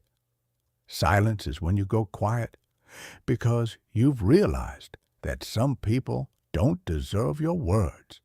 There is a massive difference between a person who is silent because they have nothing to say and a person who is silent because they've decided you're no longer worth saying it to. The first is emptiness. The second is power. And the people on the receiving end can feel the difference.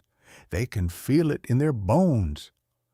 When Ryan went silent, something fascinating happened. The people who had been comfortable hurting him because they knew he would always come back to talk, those people suddenly got very uncomfortable. Because silence is unpredictable. Words they could handle, arguments they could deflect, explanations they could twist. But silence gave them nothing to work with, nothing to manipulate, nothing to minimize. Just a vast, echoing absence where a person used to be. And in that absence, they were forced to sit with something they had been avoiding for years, their own behavior, without Ryan there to process it for them, to explain how it made him feel, to do the emotional labor of identifying the problem and proposing the solution. They had to face the reality of who they were and what they had done. And for many of them, that was the first time they had ever been asked to do that. Some of them reached out, sent messages, made calls, tried to provoke a reaction, any reaction, because even anger was preferable to the void that Ryan's silence created. But Ryan didn't respond, not out of spite, not to punish them, but because he had finally understood something that changed everything. Not every pain deserves a response. Not every accusation requires a defense. Not every person who misunderstands you is entitled to a correction. Some situations are not problems to be solved. They're truths to be accepted. And the truth that Ryan accepted was this: some people will never see you clearly, no matter how many words you use to describe yourself. And the energy you spend trying to change their vision is energy stolen from the life you could be building. Ryan poured that energy into himself instead. The hours he used to spend crafting messages and rehearsing arguments, he spent learning, growing, building, creating, moving forward with such quiet determination that the ground beneath his feet started to shift. He didn't announce his growth on social media. He didn't make dramatic declarations about cutting toxic people out of his life. He just went quiet and got to work. And over time, his silence did something that his words never could. It changed the way people treated him. Because when you stop explaining yourself, people are forced to observe you instead. And when your actions speak louder than your words ever did, when your growth is visible and undeniable and impossible to dismiss, people begin to recalculate your value on their own, without your help, without your persuasion, without you having to convince them of a single thing. The people who once took Ryan lightly started noticing his absence more than they had ever noticed his presence. They started feeling the weight of a connection they had taken for granted. They started understanding, perhaps for the first time, that the person who always came back, who always explained, who always tried harder, had finally decided to stop trying. And that realization, the realization that someone who loved you has learned to live without you, is more powerful than any argument you could ever make.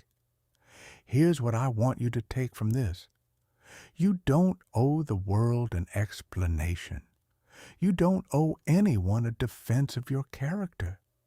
You don't owe the people who hurt you a detailed breakdown of exactly how and where they damaged you, so they can file it away and do it more efficiently next time. Sometimes the strongest thing you can say is nothing. Sometimes the most powerful move you can make is to simply walk away and let your absence speak for itself. Sometimes the best response to someone who hurt you is to quietly become a person they can no longer hurt. Not through walls, not through bitterness, not through emotional shutdown, but through genuine, deep, irreversible growth that makes the version of you they mistreated seem like a distant memory. Your silence is not weakness. Your silence is selection. It's you choosing where your energy goes. It's you deciding that this person, this argument, this cycle of explaining and hoping and being disappointed is no longer worth the price of admission. It's you valuing your own peace more than you value someone else's understanding. And here's the part that will surprise you. When you stop fighting to be understood by people who don't want to understand you and start simply living in alignment with who you are, the right people won't need an explanation. They'll see you clearly, completely, without you having to say a word. Because the people who truly matter are the ones who understand your silence just as deeply as they understand your words. Chapter 9. Know your worth, or people will put a price on you. There's a question I want you to sit with before we go any further, and I want you to answer it honestly, not with the answer you think sounds good, but with the answer that's actually true. What do you think you're worth? Not your salary, not your social media following, not the number of people who showed up to your last birthday party. I'm asking about something much deeper than any of that. What do you genuinely believe you deserve? What level of respect do you expect from the people in your life? What kind of treatment do you accept? What kind of treatment do you tolerate? And most importantly, where is the line, the actual non-negotiable line, where you say this is where I stop allowing people to treat me like I don't matter? If you can't answer that question clearly, if you hesitate, if you feel a knot forming in your stomach because you realize you've never actually defined that line, then you've just identified the single biggest problem in your life. Because when you don't know your own worth, you become an open market. And in an open market, everyone else gets to set the price. Think about how economics works. When something is rare, when it's hard to access, when it requires effort to obtain, its perceived value goes through the roof. People chase it, they respect it, they treat it like it matters. But when something is abundant, when it's always available, when anyone can have it at any time without any effort at all, its value drops to almost nothing. Even if the thing itself is extraordinary, even if it's genuinely precious, availability kills value in the eyes of the world. Now apply that principle to yourself. How available are you? How easy is it for people to access your time, your energy, your emotions, your labor? How often do people reach out to you knowing with absolute certainty that you'll say yes? How many times have you rearranged your entire day because someone asked, not because it was important, but because you didn't know how to say no without feeling like a terrible person? Every time you do that, every single time, you're putting a clearance sticker on yourself. You're telling the world, I'm on sale. Take what you want. No limits, no conditions, no minimum purchase required, and the world will happily take you up on that offer every single time.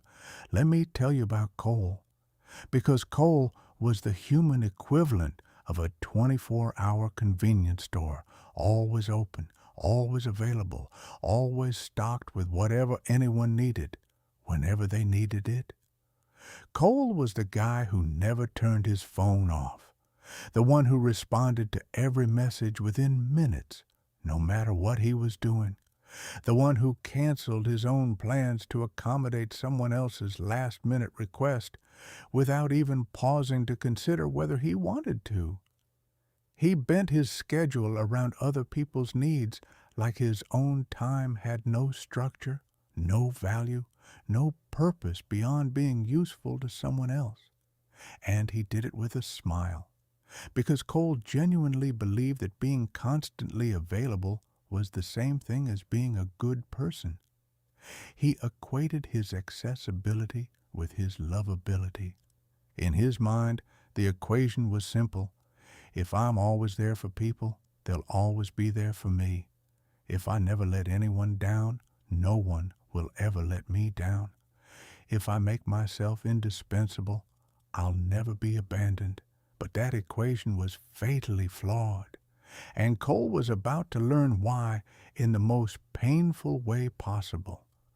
Over time, the people in Cole's life stopped appreciating his presence and started expecting it.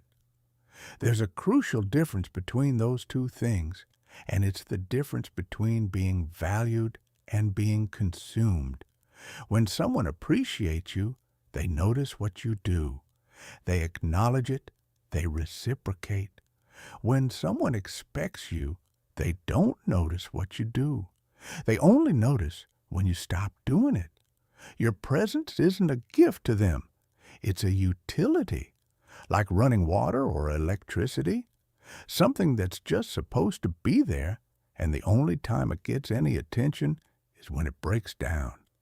Cole became a utility, and utilities don't get love, they get used. He noticed it in small ways at first. People stopped saying thank you. Invitation started feeling less like genuine desire for his company and more like someone needed a ride, a favor, an audience.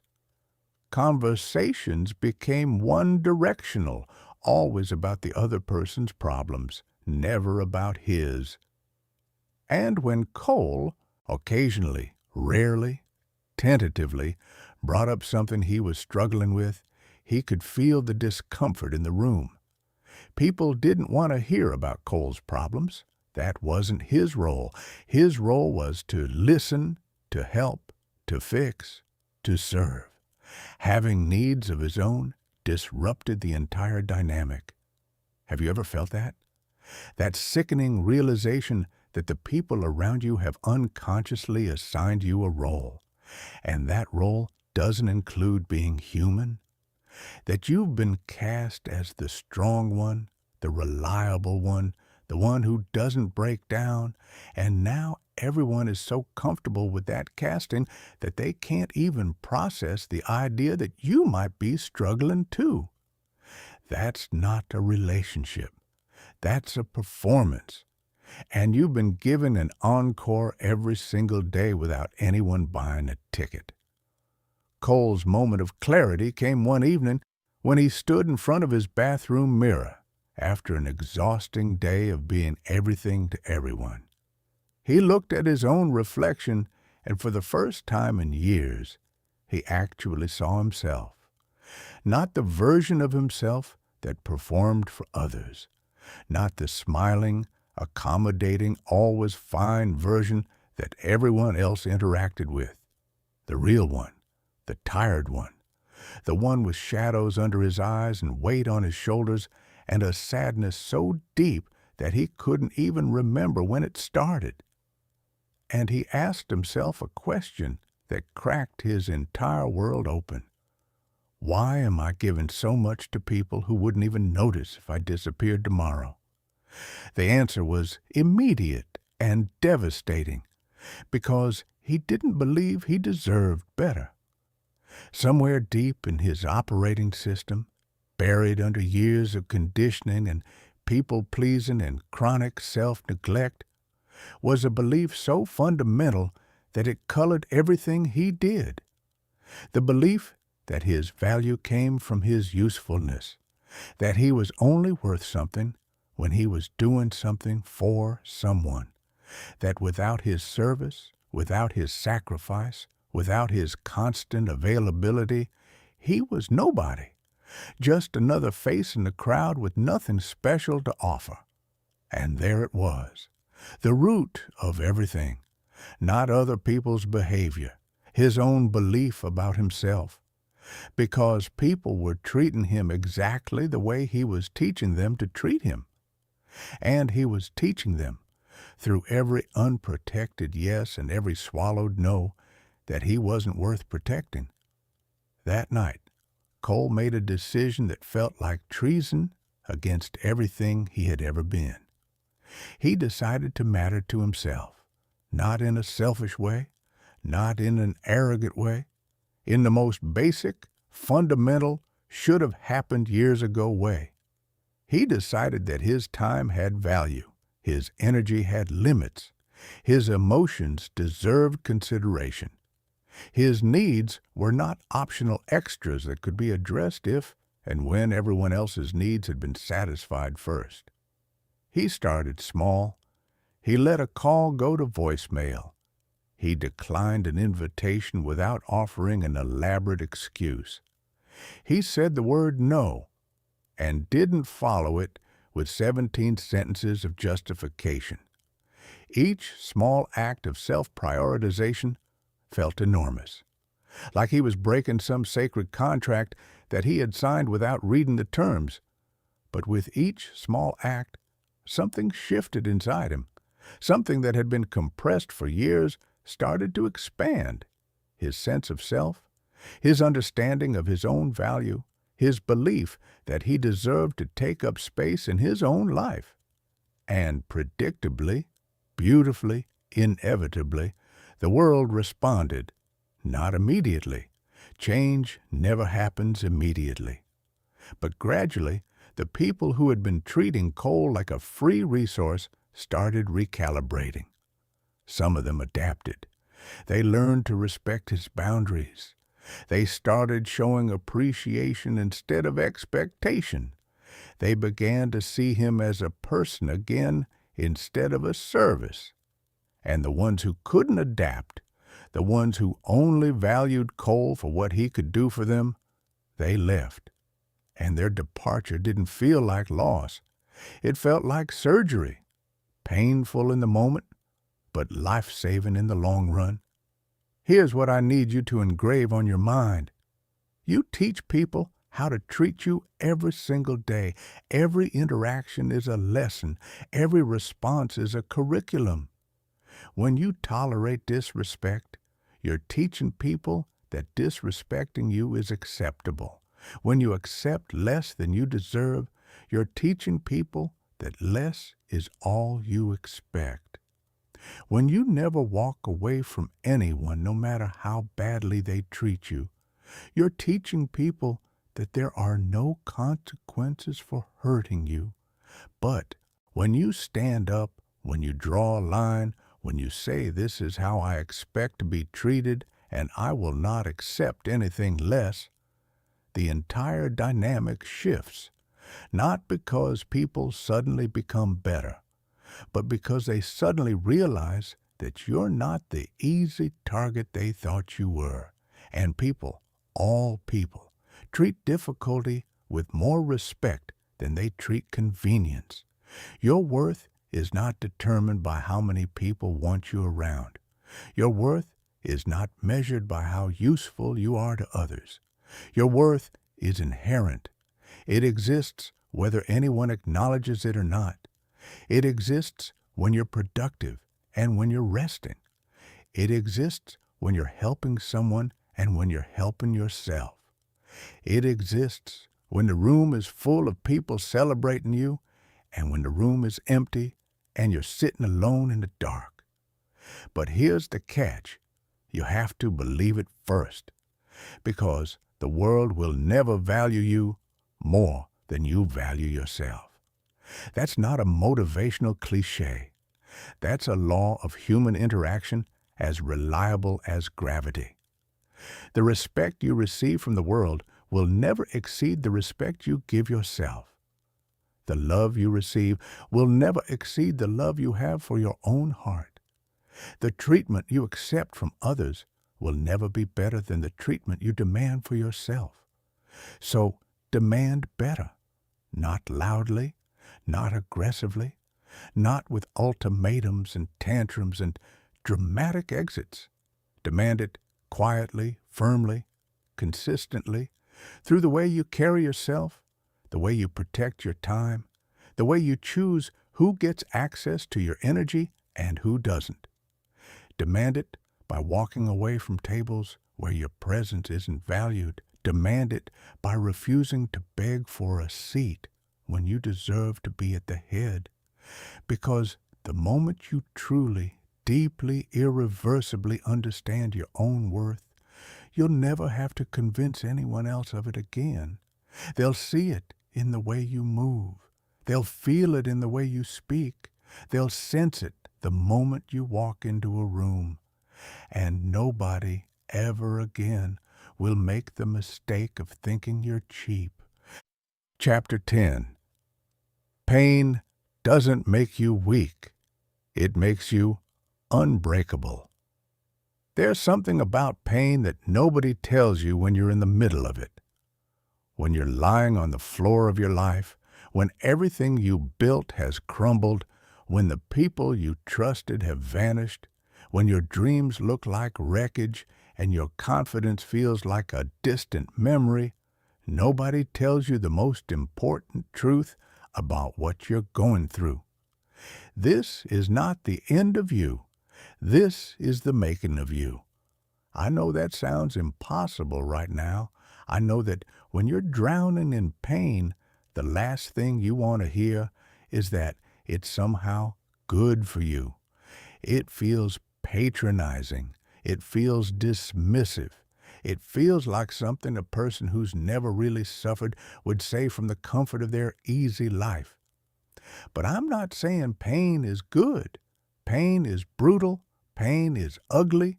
Pain will strip you down to your most raw, most vulnerable, most unrecognizable self.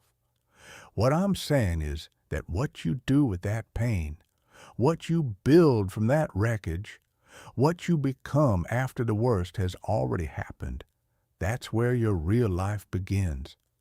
Because here's a truth that applies to every single person who has ever walked this earth.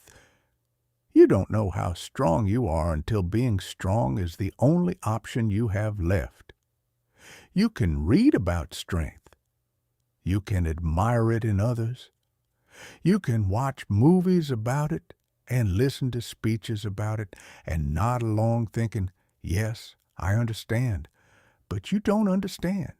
Not really.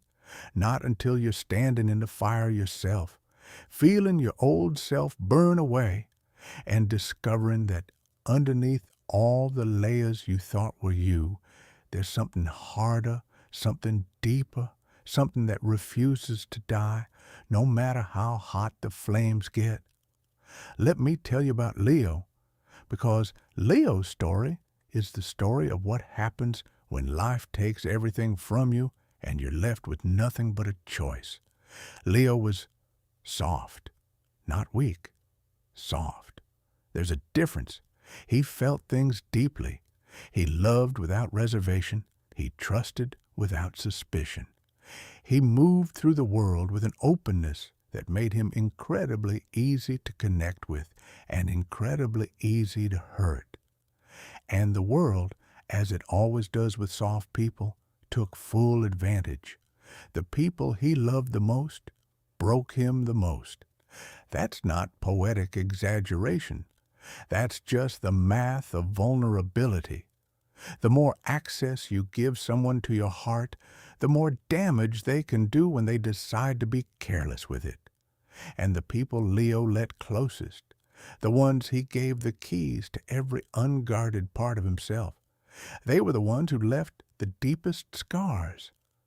Someone he loved walked away without explanation, just vanished. One day they were the center of his universe, and the next day they were a stranger. Someone he trusted used his secrets against him, weaponizing the very vulnerability he had offered as a gift. Someone he admired looked at his dreams and laughed. Not a supportive laugh. The kind of laugh that says, "You actually think you can do that?" That's adorable. Each of these moments took something from Leo, a piece of his trust, a piece of his confidence. a piece of that beautiful softness that had once been his greatest quality. And eventually, the accumulation of all those small thefts added up to something catastrophic. Leo stopped feeling like Leo. He stopped going out, stopped calling people, stopped dreaming, stopped caring about the future because the present hurt so much that thinking beyond it felt impossible. He would sit alone at night and replay every painful moment like a movie he couldn't turn off. The betrayals, the rejections, the moments when he needed someone and no one came. He would ask himself the question that every person in pain eventually asks: why me? What did I do to deserve this? Is there something fundamentally broken about me that attracts this kind of suffering? And I want to pause here because if you've ever asked yourself that question, I need you to hear something clearly. There is nothing broken about you. The fact that you feel pain deeply doesn't mean you're flawed. It means you're human. The fact that people have hurt you doesn't mean you deserved it. It means they were incapable of handling what you offered. The fact that life has been hard doesn't mean life is punishing you. It means life is preparing you.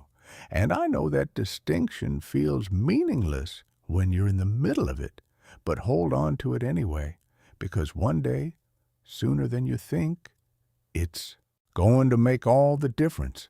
Leo's transformation didn't begin with a motivational speech or a self-help book or a sudden burst of inspiration. It began with exhaustion. He simply got tired, tired of crying, tired of replaying, tired of giving his power to people who had already left the building, tired of being a prisoner in a cell that he had built with his own pain. And sometimes that's how change starts. Not with a bang, not with a breakthrough, with a quiet, bone-deep exhaustion that finally outweighs the fear of doing something different. He started paying attention to what pain had actually given him, not what it had taken. And the list surprised him. Pain had given him the ability to read people with surgical precision. He could spot insincerity from across the room now. He could feel when someone's words didn't match their intentions. He could sense emotional dishonesty the way some people sense changes in weather. These weren't skills he had learned from a book. They were skills that had been forged in the fire of being deceived, and they were invaluable. Pain had also given him independence, not the performative kind that people post about online, the real kind, the kind that comes from having no one to rely on and discovering that you can rely on yourself. Leo knew how to sit with his own darkness and not be consumed by it. He knew how to be alone without being lonely. He knew how to keep moving when every logical reason to stop was screaming at him to give up. These were not the traits of a broken person.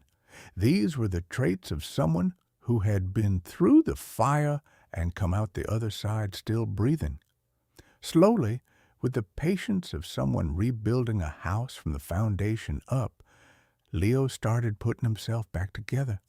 But not the old version of himself. He didn't want to be the old Leo. The old Leo was beautiful, but unprotected. The new Leo would be both, beautiful and boundaried, open and discerning, kind and unbreakable. He went back to his dreams, the same dreams that people had laughed at, but this time he didn't share them with everyone. He worked on them quietly, privately, with the kind of focused intensity that only comes from someone who has nothing left to lose. He didn't need applause. He didn't need approval. He had something better. The unshakable knowledge that he had already survived the worst, and nothing the world threw at him from this point forward could match what he had already endured. And that knowledge, that specific brand of, I've already been through hell and I'm still here confidence, is the most powerful force a human being can possess, because it makes you fearless. Not in the reckless, naive way that people are fearless before they've been hurt. In the earned, tempered, battle-tested way that comes from knowing exactly how bad things can get and choosing to keep going anyway. One day, Leo looked in the mirror and saw someone he didn't recognize. But for the first time, that was a good thing. The softness in his eyes had been replaced by something steadier, not harder, steadier, the kind of calm that comes from knowing that whatever happens next, he can handle it because he already has. Here's what I want you to understand, and this is perhaps the most important thing I've said in this entire journey we've taken together. You are not defined by what happened to you. You are defined by what you did after it happened. The pain, the betrayal, the loneliness, the failure, all of it, that's just raw material. It doesn't determine your future. How you process it determines your future. You can take that raw material and build walls with it, walls that keep everyone out, that keep you trapped in bitterness and suspicion and emotional isolation. Or you can take that same raw material and build a foundation so solid, so deep, so unshakable that everything you build on top of it will stand no matter what storms come. The choice is yours. It has always been yours. And if you're in that painful season right now, if you're reading this through tears or through numbness or through that strange emotional fog that settles over you, when you've been hurting for so long that you can't even feel it anymore, I need you to hear this one final thing. You're going to make it. Not because life is going to suddenly get easy. Not because the people who hurt you are going to come back and apologize. Not because some external miracle is going to swoop in and fix everything. You're going to make it because you are still here. After everything you've been through, after every night you didn't think you'd survive, after every morning you had to force yourself out of bed, you are still here. And that is not nothing. That is everything. That is proof that somewhere inside you, beneath all the pain and the doubt, the exhaustion, there is a force that is stronger than anything the world has thrown at you.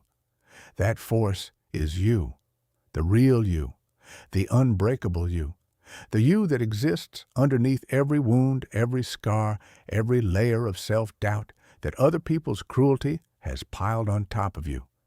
And now, it's time to let that version of you out. Not tomorrow, not next week, not when you feel ready, because you'll never feel ready. Now, today, in this imperfect, messy, painful, beautiful moment, because this book, this journey, every chapter, every story, every truth we've walked through together, it was never about the characters.